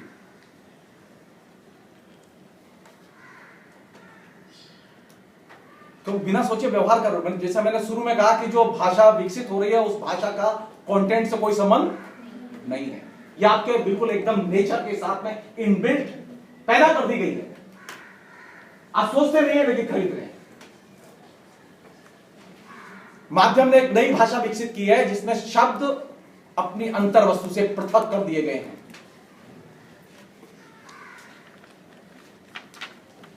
कल तक यह था कि शब्द और उनकी अंतर वस्तु एक दूसरे से इंटीग्रेटेड थी, लेकिन आज की स्थिति बहुत ही भयावह है अगर लैंग्वेज के लिहाज से देखी जाए।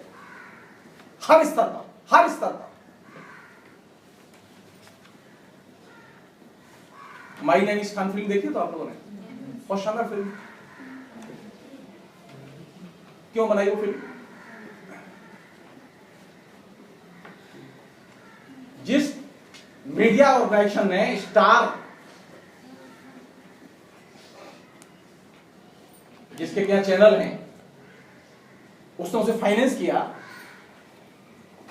उसका रिकॉर्ड क्या रहा है? उसका रिकॉर्ड वही रहा है जिसकी मैंने चर्चा की आपसे अभी कुछ देर पहले, वार ऑन टेरर के मामले में। वो बुश के साथ और उसके कैंपेन में साथ था। अब वो फिल्म ध्यान से देखिएगा दोबारा मेरे कहने से। अब मुसलमानों की एलिनेटेड इमेज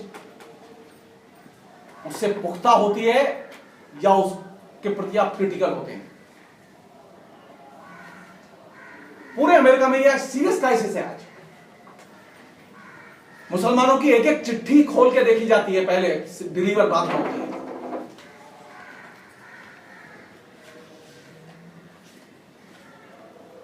सारी यूनिवर्सिटियों के कैंपस में बाकायदा सर्कुलर जारी किए हुए हैं, कोई भी एम्प्लॉय जो है बाहर सरकार के खिलाफ जुलूस में भाग नहीं ले सकता, कोई भी टीचर बोल नहीं सकता। आपने पिछले इराक युद्ध के बाद कभी जुलूस देखा शांति मार्च? पैट्रियट एक्ट जब से लागू किया है उन्होंने, उसने पूरे अमेरिका को बिल्कुल बधिया करके रख दिया है।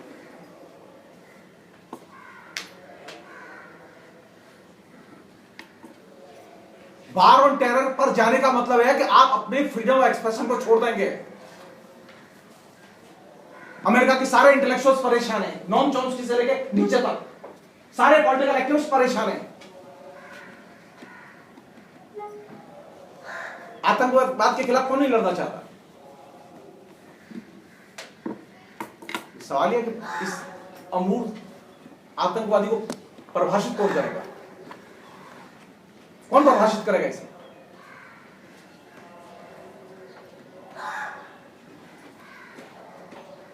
कैसे परिभाषित किया जा रहा है? एक उदाहरण देकर मैं बात खत्म कर रहा हूं, जिससे आप थोड़ा सा शांति से सोचें। 3-2.5 साल पहले की घटना है ये। अमेरिका में कहीं, न्यूयॉर्क में या वाशिंगटन में कहीं, भगवान जाने का, 4 फिलिस्तीनी बच्चे आपस में चैटिंग कर रहे थे फेसबुक में। तो एक ने पूछा क्या कर रहे हो? तो उसने कहा मैं न्यूयॉर्क के पुल के नीचे बैठा हुआ हूं। क्यों? बोला उड़ा दूंगा चैटिंग में। अच्छा, उसने जो ही ये मैसेज दिया, उसे निगरानी वालों ने ठीक इंटरनेट पर पकड़ लिया। बच्चों की उम्र मुश्किल से 7 या 8 साल।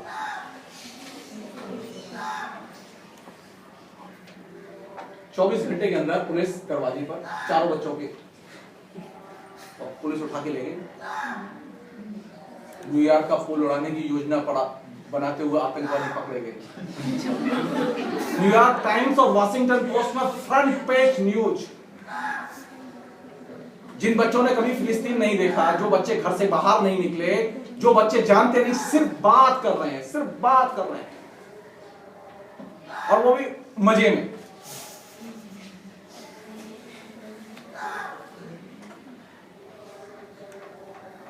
कौन सा खतरा है आज? मीडिया में जो भाषा इस्तेमाल की जा रही है, उस भाषा का किस रूप में इंटरप्रिटेशन किया जा सकता है, इसकी हम लोग कल्पना नहीं कर सकते। ज्यादा नहीं, 12-13 महीने पुरानी घटना है। लंदन में एक लड़के को, आप लोगों ने पढ़ा होगा अखबार में, बहुत बड़ी खबर थी। 1 साल पहले घटना है। लंदन में एक भारतीय मूल के लड़के को 25 साल की सजा हुई। किस बात के लिए? लंदन की मेट्रो में बम विस्फोट हुआ, उसकी वजह से लोगों को खोजबीन शुरू हुई किसने किया होगा। अरे टेररिस्ट नहीं पकड़ा गया अभी तक, उस लड़के को पकड़ लिया। खोजबीन शुरू हुई तो उन्होंने प्रोफाइल चेक करना शुरू किया, प्रोफाइल के पीछे जाके फिर चेक करना शुरू किया, तो मालूम पड़ा एक लड़का है जो कि सब समय जब इंटरनेट पर जाता है तो बम की साइट पर जाता है, जहां बम बनाने की विधियां लिखी हुई हैं वो ही पढ़ता रहता है। अब उस लड़के को खोजा गया कि कौन है ये लड़का, तो मालूम पड़ा कि वो लड़का डेली जो है वो लंदन की लाइब्रेरी में भी जाता है। तो लाइब्रेरी जाके पता किया गया कि ये कौन कौन सी किताबें निकालता है, तो मालूम पड़ा कि वो सिर्फ बम बनाने की किताब निकालता है। उसका उस लड़के को पकड़ लिया। इंटरनेट पर भी बम, लाइब्रेरी जाओ तब भी बम। अच्छा, उस लड़के का किसी संगठन से कोई लेना देना नहीं, वो कभी किसी जुलूस में नहीं गया, रैली में नहीं गया, किसी आतंकवादी से संबंध नहीं, उसके पास कोई हथियार नहीं मिला। पुलिस ने उसके खिलाफ आतंकवादी होने की आशंका में केस लगाया और 25 साल की सजा घोषित हो गई, सिर्फ उसकी प्रोफाइल क्या था। जो उसका शौक था, उसकी हॉबी थी, वो बम बनाने की विधियां पढ़ने की। नया खतरा क्या है? भाषा तो कंटेंट से अलग हो ही गई। नया खतरा यह है वार ऑन टेरर के नाम पर किसी को भी आप पकड़ के डाल सकते हैं। मेरी तो आसानी से, आपकी किसी की भी आसानी से कोई फेसबुक प्रोफाइल या मेल हैक किया जा सकता है। उसका जानते क्या गति होगी? मेरी बॉडी नहीं मिलेगी, इतना पीटेंगे मुझे, बर्बाद करके छोड़ देंगे, और सारे देश में यही होगा कि ये तो आतंकवादी था। भले मैं निर्दोष निकल आऊं बाद में। 9/11 के चक्कर में जिन लोगों को बंद किया गया था अमेरिकी कैद खानों में, जो ओबामा के आने के बाद में मुक्त कराए गए, उनके खिलाफ जान लीजिए कोई आरोप सिद्ध नहीं हुआ था, एक भी आरोप सिद्ध नहीं हुआ। सारा अमेरिका का तंत्र लग गया और सारे हर लेवल पर कार्रवाई की गई, लेकिन कहीं से किसी के खिलाफ में एक प्रमाण नहीं मिला। और सबके अंजर पंजर ढीले कर दिए मार मार के उन्होंने। इतनी यातनाएं दी, नाखून से लेके एक एक इंद्रियां तक उनकी ढेर कर दी।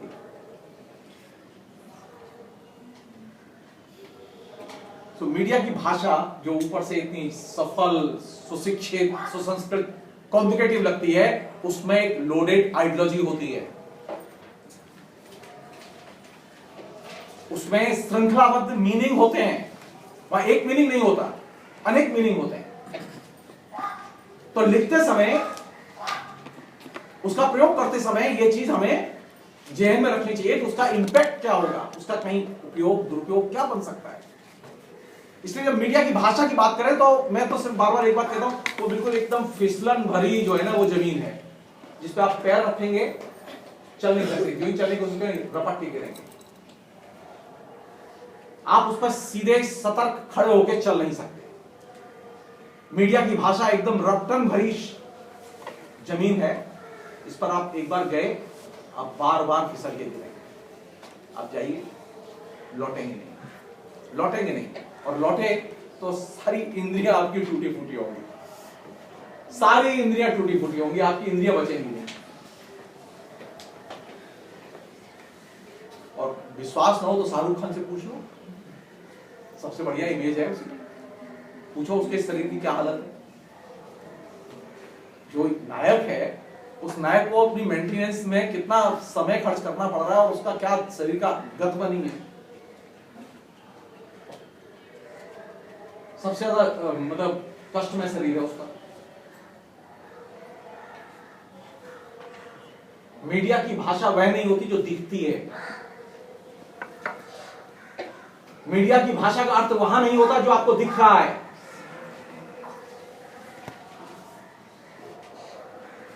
मीडिया में और विज्ञापन में तो पर्सुएशन की लैंग्वेज होती है और प्रेम की भाषा होती है, जो आपको फुसलाती है, निवेदन करती है और आपको कहां तक ले जाती है। उसका क्या काम है? वो मीठी भाषा बोलना काम है? नहीं, उसका काम है आपकी जेब से पैसा निकालना। और ये काम बहुत जटिल काम है। किसी की पॉकेट में पैसा हो, उसे निकाला कैसे जाए, ये काम साधारण काम नहीं है। उस भाषा का जो लक्ष्य है वो ये नहीं है कि आपको सुकून दिया जाए। उस भाषा का ये लक्ष्य नहीं है कि आप बहुत चैन से सोएं, आप गोरे लगे, आप पीले लगे, आप सुंदर लगे। उसका लक्ष्य ये नहीं, उसका लक्ष्य है कि आपकी पॉकेट से पैसा कैसे निकाला है। मीडिया की भाषा का लक्ष्य है सिर्फ एक, मुनाफा और मुनाफा। और मीडिया की भाषा औरतों के बिना बन नहीं सकती। लास्ट, आप कोई भी मीडिया का प्रोडक्ट बनाना चाहें, आप कोई भी जेनर बनाना चाहें मीडिया का, स्त्री के बिना कोई जेनर नहीं बना सकते, कोई जेनर नहीं बना सकते। जितने भी जेनर लॉन्च हुए वो बिना स्त्री के लॉन्च नहीं हुए।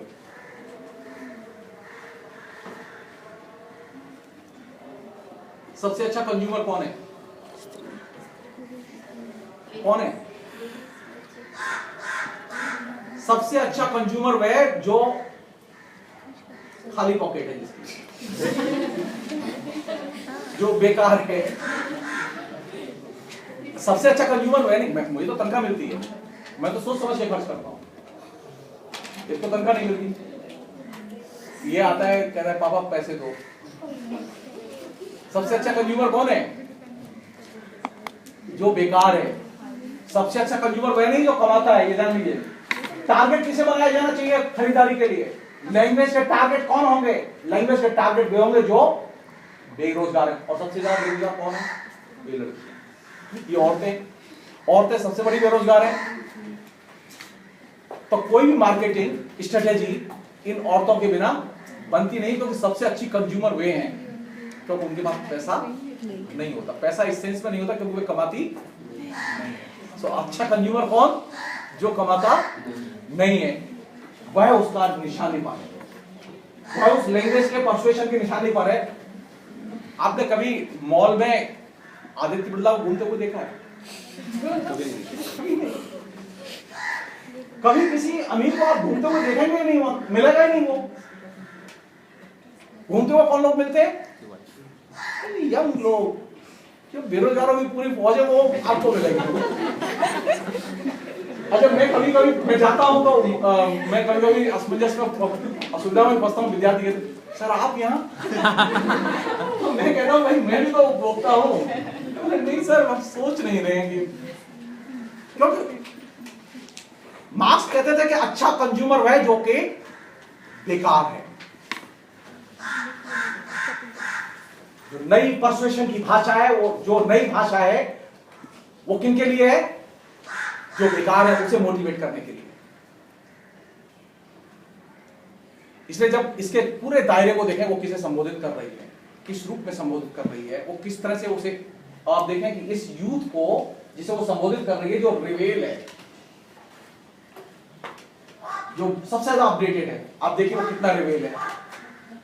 सिर्फ एक लड़के से किसी से कहलवा दीजिए आपस में, आप क्लास के लड़के खाली इतना ही कर ले तो मेरी ये जानते हैं गोष्ठी सार्थक हो जाएगी कि आप सब लोग ये तय कर लें कि आप दहेज लेके शादी नहीं करेंगे। लड़कियां जानती क्या कहेंगी? लड़कियां क्या कहेंगी? सर अगर मम्मी देगी तो हम मना थोड़ी कर सकते। नहीं मना करना पड़ेगा। ये फुसलाने वाली भाषा, ये भाषा बहुत खतरनाक भाषा है। ये आपको यूथ को यूथ नहीं रहने देती, या कि बधिया करके छोड़ देती, नपुंसक बना देती। हम एक अच्छी भेड़ होते हैं जो चाहे जहां जिस तरह चाहे हाँके हम चल जाने को तैयार होते हैं। मुझे ऐसे यूथ की जरूरत है, मुझे ऐसी लैंग्वेज की जरूरत है जो कि अपने विवेक से काम करे, उसे कोई हाँक न सके। मुश्किल यहां पर है कि हम वह तंत्र, उसकी पूरी की पूरी गरिमा, उसकी पूरी पूरी नाकेबंदी, हम इसे जानते तो हैं लेकिन तोड़ने के लिए तैयार नहीं होती। छोटी सी चीज कर लीजिए, कहीं से भी शुरू कर लीजिए, कहीं से भी शुरू कर लीजिए। सिर्फ इतना ही कर लीजिए कि किताब पढ़ेंगे। सिर्फ इतना ही कर लीजिए कि आप अगर महीने में 500 रुपया खर्च करते हैं हाथ खर्च में, तो आप 50 रुपया किताब पर खर्च करें। सिर्फ इतना ही कर लीजिए। मैं कल की बात पर लौट रहा हूं। ये सवाल एटीट्यूड का है। मीडिया में लड़ने के लिए जरूरी है आपके पास में ऑल्टरनेटिव एटीट्यूड और संस्कार होने चाहिए, आदतें होनी चाहिए। जैसा बताया जाए वैसा ही नहीं माना जाएगा, जैसा बताया जाए वैसा ही नहीं किया जाएगा। मुझे वैसे विद्यार्थी अच्छे लगते हैं। मैंने अगर आपसे कहा कि मेरे लिए जरा पान लेके आओ तो तुम ये कहो सर मेरी इच्छा नहीं है, मैं नहीं जा सकता। या मैंने अभी जो तुमसे कहा तुम ये कह सको सर मैं आपसे सहमत नहीं हूं, मैं इसके बाद तुम्हें जलील न करूं, मैं परेशान न करूं, मैं तुमसे आहत महसूस न करूं। तुम्हें यह हक हो कि तुम ये कह सको कि तुम सहमत नहीं हो। मुझे वह लैंग्वेज अच्छी लगती है जो असहमत बनाए। मुझे वह लैंग्वेज एकदम अच्छी नहीं लगती, जी एकदम अच्छी नहीं लगती। मैं हेट करता हूं इससे। अगर मुझे समाज बदलना है तो मुझे यहां से देखना होगा कि मेरे पास में अपनी भाषा हो जहां मैं खड़ा हूं। मेरे पास में फुसलाने वाली और परसुएशन की भाषा न हो। हमने कैसा समाज बनाया? ये जो पूरी पूरी मीडिया की जो लैंग्वेज विकसित हुई है कैसी? ये सहमति की भाषा है। वार एंड टॉयलेट से लेके कंज्यूमरिज्म तक ये भाषा फैली हुई है।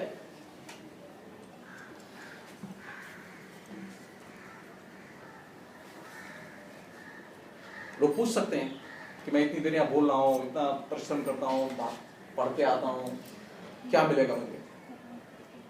अच्छा मुझे कुछ ज्यादा मिलेगा नहीं, मुझे मालूम है। मैं फिर भी आया हूं। मैं क्यों आया हूं? मैं कोई तो वजह होगी।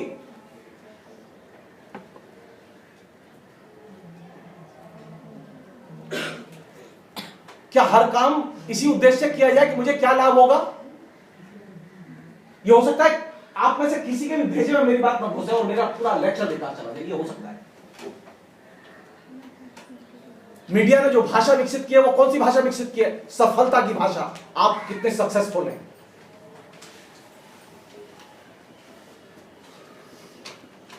मुझे इसे अपने एटीट्यूड में, अपने संस्कार में लड़ना पड़ेगा। सफलता की भाषा मेरी भाषा नहीं हो सकती।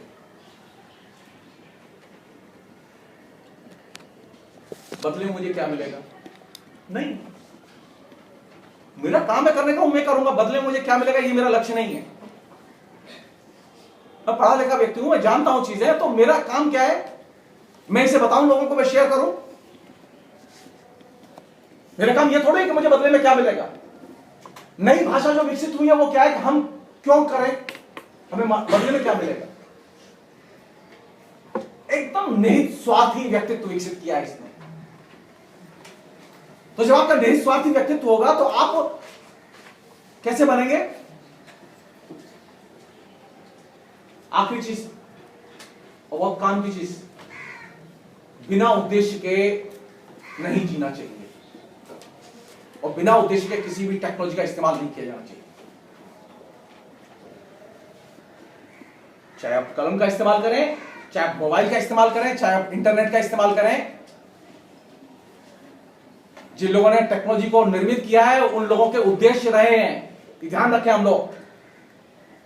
जिसने पहली बार अक्षर बनाए थे उसका भी उद्देश्य था, और जिसने कलम बनाई उसका भी उद्देश्य था, और जिसने कंप्यूटर बनाया उसका भी उद्देश्य था।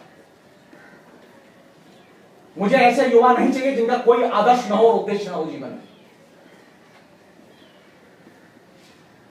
मुझे ऐसे युवा चाहिए जिनके पास में मोबाइल भी हो लेकिन उनके पास में एक आइडिया भी हो, एक विचार भी हो। हम लोगों ने क्या किया कि हमने एक ऐसा यूथ बनाया है, एक ऐसा समाज बनाया है जिसमें कि सबके पास टेक्नोलॉजी तो है लेकिन उसके पास कोई आदर्श नहीं है, कोई विचार नहीं है। मुझे नफरत है, और ये मेरी बात नहीं है, मुझे नफरत है इस चीज से। जिन लोगों ने कंप्यूटर टेक्नोलॉजी बनाई वो आज पश्चाताप कर रहे हैं, वो दुख व्यक्त कर रहे हैं। हमें ऐसे युवा की जरूरत है जो सामाजिक तौर पर क्रिटिकल हो, जागरूक हो। हमें ऐसे युवा की जरूरत है जो करने में विश्वास करता हो, पाने में नहीं। ये मानसिकता निकालनी होगी, मुझे क्या मिलेगा, तुम्हें क्या करना है ये सोचो। हम लोगों ने कैसे एटीट्यूड डेवलप किया है? पाने वाला एटीट्यूड डेवलप किया है। क्यों? विज्ञापन पढ़ते हैं तो उसमें आपको पाने वाली भाषा मिलती है। मुझे इस पाने वाली भाषा से निकल के करने वाली भाषा में दाखिल होना होगा और करने वाला एटीट्यूड बनाना होगा, तब मैं इस माध्यम की भाषा के मकर जाल से बाहर निकलूंगा, अन्यथा नहीं निकल सकता। मीडिया की भाषा को अगर आपको सचमुच में एक बदलाव में लेके जाना है, उसके प्रभाव से निकलना है, तो वे चीजें हमें जाननी होंगी जहां से हमारी घेराबंदी होती है। और उसमें एक छोटी सी चीज है, आप अपने लिए कोई भी आदर्श चुन लीजिए, चाहे आप हिंदू हो, चाहे मुसलमान हो, चाहे वो आप रामचरितमानस का ही आदर्श हो, कोई आदर्श हो आपका, एक आदर्श चुनिए। आदर्शहीन व्यक्ति एकदम बोगस होता है। चाहे तो आदर्श चुन लीजिए अपने लिए। आपको मार्क्स अच्छा लगता हो मार्क्स चुन लीजिए, आपको फ्रॉइड अच्छा लगता हो फ्रॉइड चुन लीजिए, आपको इनमें से कोई अच्छा नहीं लगता हो, आपको किर्केगार अच्छा लगता हो किर्केगार चुन लीजिए, कोई दिक्कत नहीं है, लेकिन आपके पास में कोई आदर्श होना चाहिए। मुझे खाली हाड़ मांस का एक मनुष्य नहीं चाहिए जो किसके लिए जिए, वो पशुवत क्रियाएं करे, खाना कमाना पहनना, ये तो पशु भी कर लेता है। घर तो वो चिड़िया भी बना लेती है अपने लिए। आपने कौन सा महान कार्य किया? आपने यूनिवर्सिटी में नौकरी लेके घर बना लिया, कौन सा महान कार्य किया आपने? वो तो चिड़िया भी कर लेती है। मार्क्स कहते थे कि हमारी लड़ाई है हम इस पाशव अवस्था से मनुष्य की अवस्था में कैसे ले जाएं इस मनुष्य को।